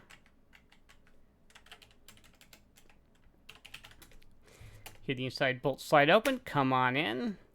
And here's a potion of Dispel. Use it by splashing it on the victim of a magic spell. Mind you, this won't work if the spell is caused by a magic item rather than a cast spell. Okay, so now I have the Dispel potion. I have Undead Ungent, which I need to... it lets you enter the graveyard at night without getting killed. It's like undead repellent. And I have all kinds of stuff. Let's see. Buy some healing potion. Buy a bigger potion. There, just like, 5 of each. Got a bunch of daggers, got some potions. Lots of stuff here. All right. And now, let me think. What else do I need to do? Let's see. I need to go visit Baba Yaga. I haven't visited Baba Yaga yet. There's a whole little quest line with her. I need to find the freaking fox, which is the goal of the game, is to find the fox. Okay? And then I've got to go storm the brigand keep. And I have to save the day. Uh-oh, you guys hear that bark souls going on in the background? Let's see. Is the fox down here? No, there's no fox. Son of a bitch. There's the fox. Look at that. Help me, brave and kind hero. You spring the trap. In exchange for your kindness, I will give you some advice and a bit of information. First of all, it sometimes pays off to be polite, even to rude people. As for the amusing tidbit, Baba Yaga put an enchantment on the Baron's daughter some years back. To break the spell, you need to talk to the Dryad. Au revoir, ta-ta, see you sometime. Guess what? I already finished that. But I found the fox, so, I finished the game. It's fine. I win, actually. Oh, God, what... Now I'm lost.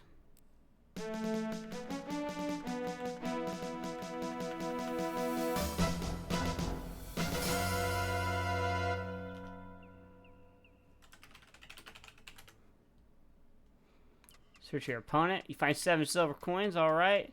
Now I have to figure out where the hell I am. I am... trying to figure out where I am. Okay, well.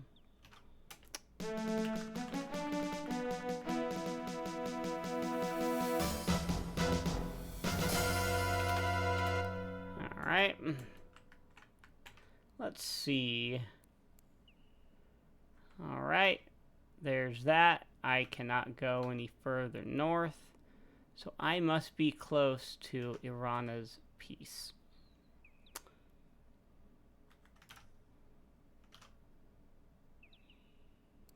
I'm just going to keep going down here until I get somewhere familiar. And there we go. Great. It is midday on day 2.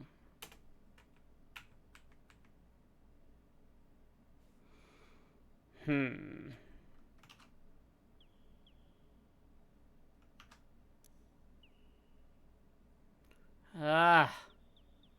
at how fast that freaking goblin goes. God damn. Those guys are hustling.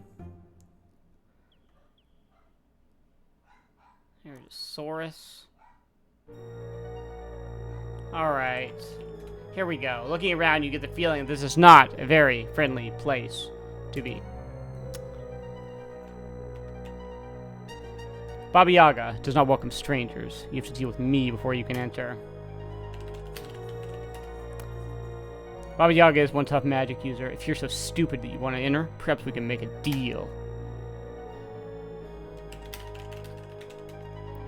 All the other skulls have glowing eyes, but me, no. I don't need lovely glowing eyes. Just open and close the gate, that's all I'm good for. But if you can give me a glowing gem for my eyes, then I'll let you in the gate. Well, it's a dealer, isn't it? The deal's made, then. A glowing gem in exchange for an opportunity to see Baba Yaga herself. Well, guess what? I already have a glowing gem. You place the glowing gem inside the skull. I can see I have eyes again.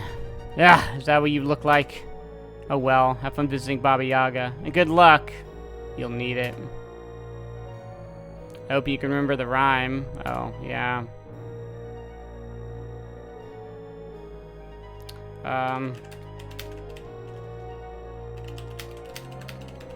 He tells you the rhyme to get into the hut.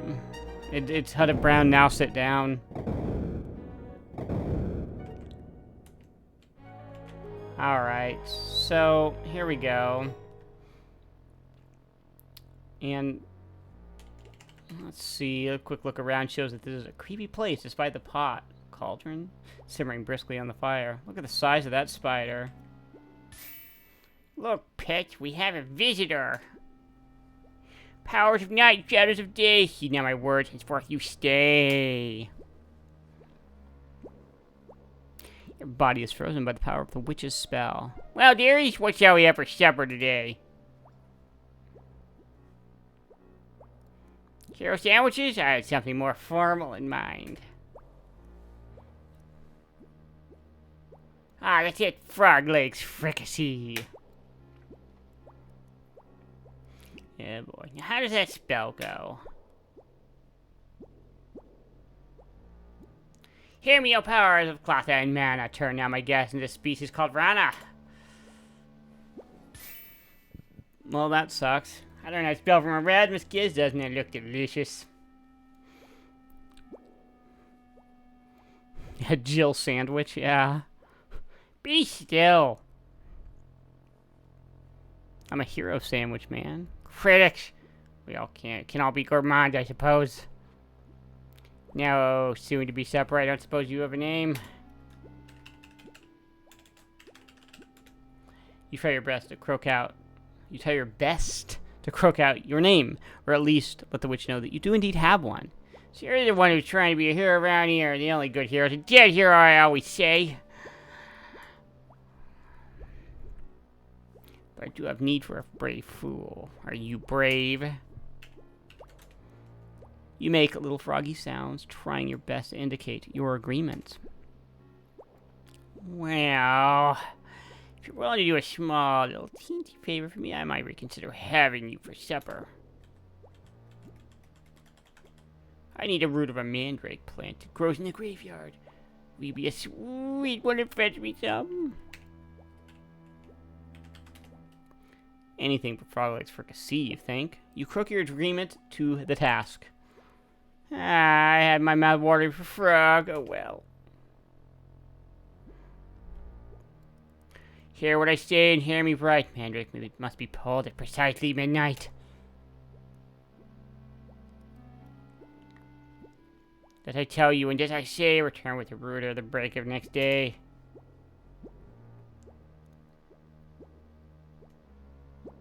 Hear what I say, and no, I don't lie. Bring back the root, or else you will die. If you answer no, yeah, she just kills you. You, shoo. Yeah, she just kills you if you don't agree with her and cooperate. From a distance, you hear the witch intone.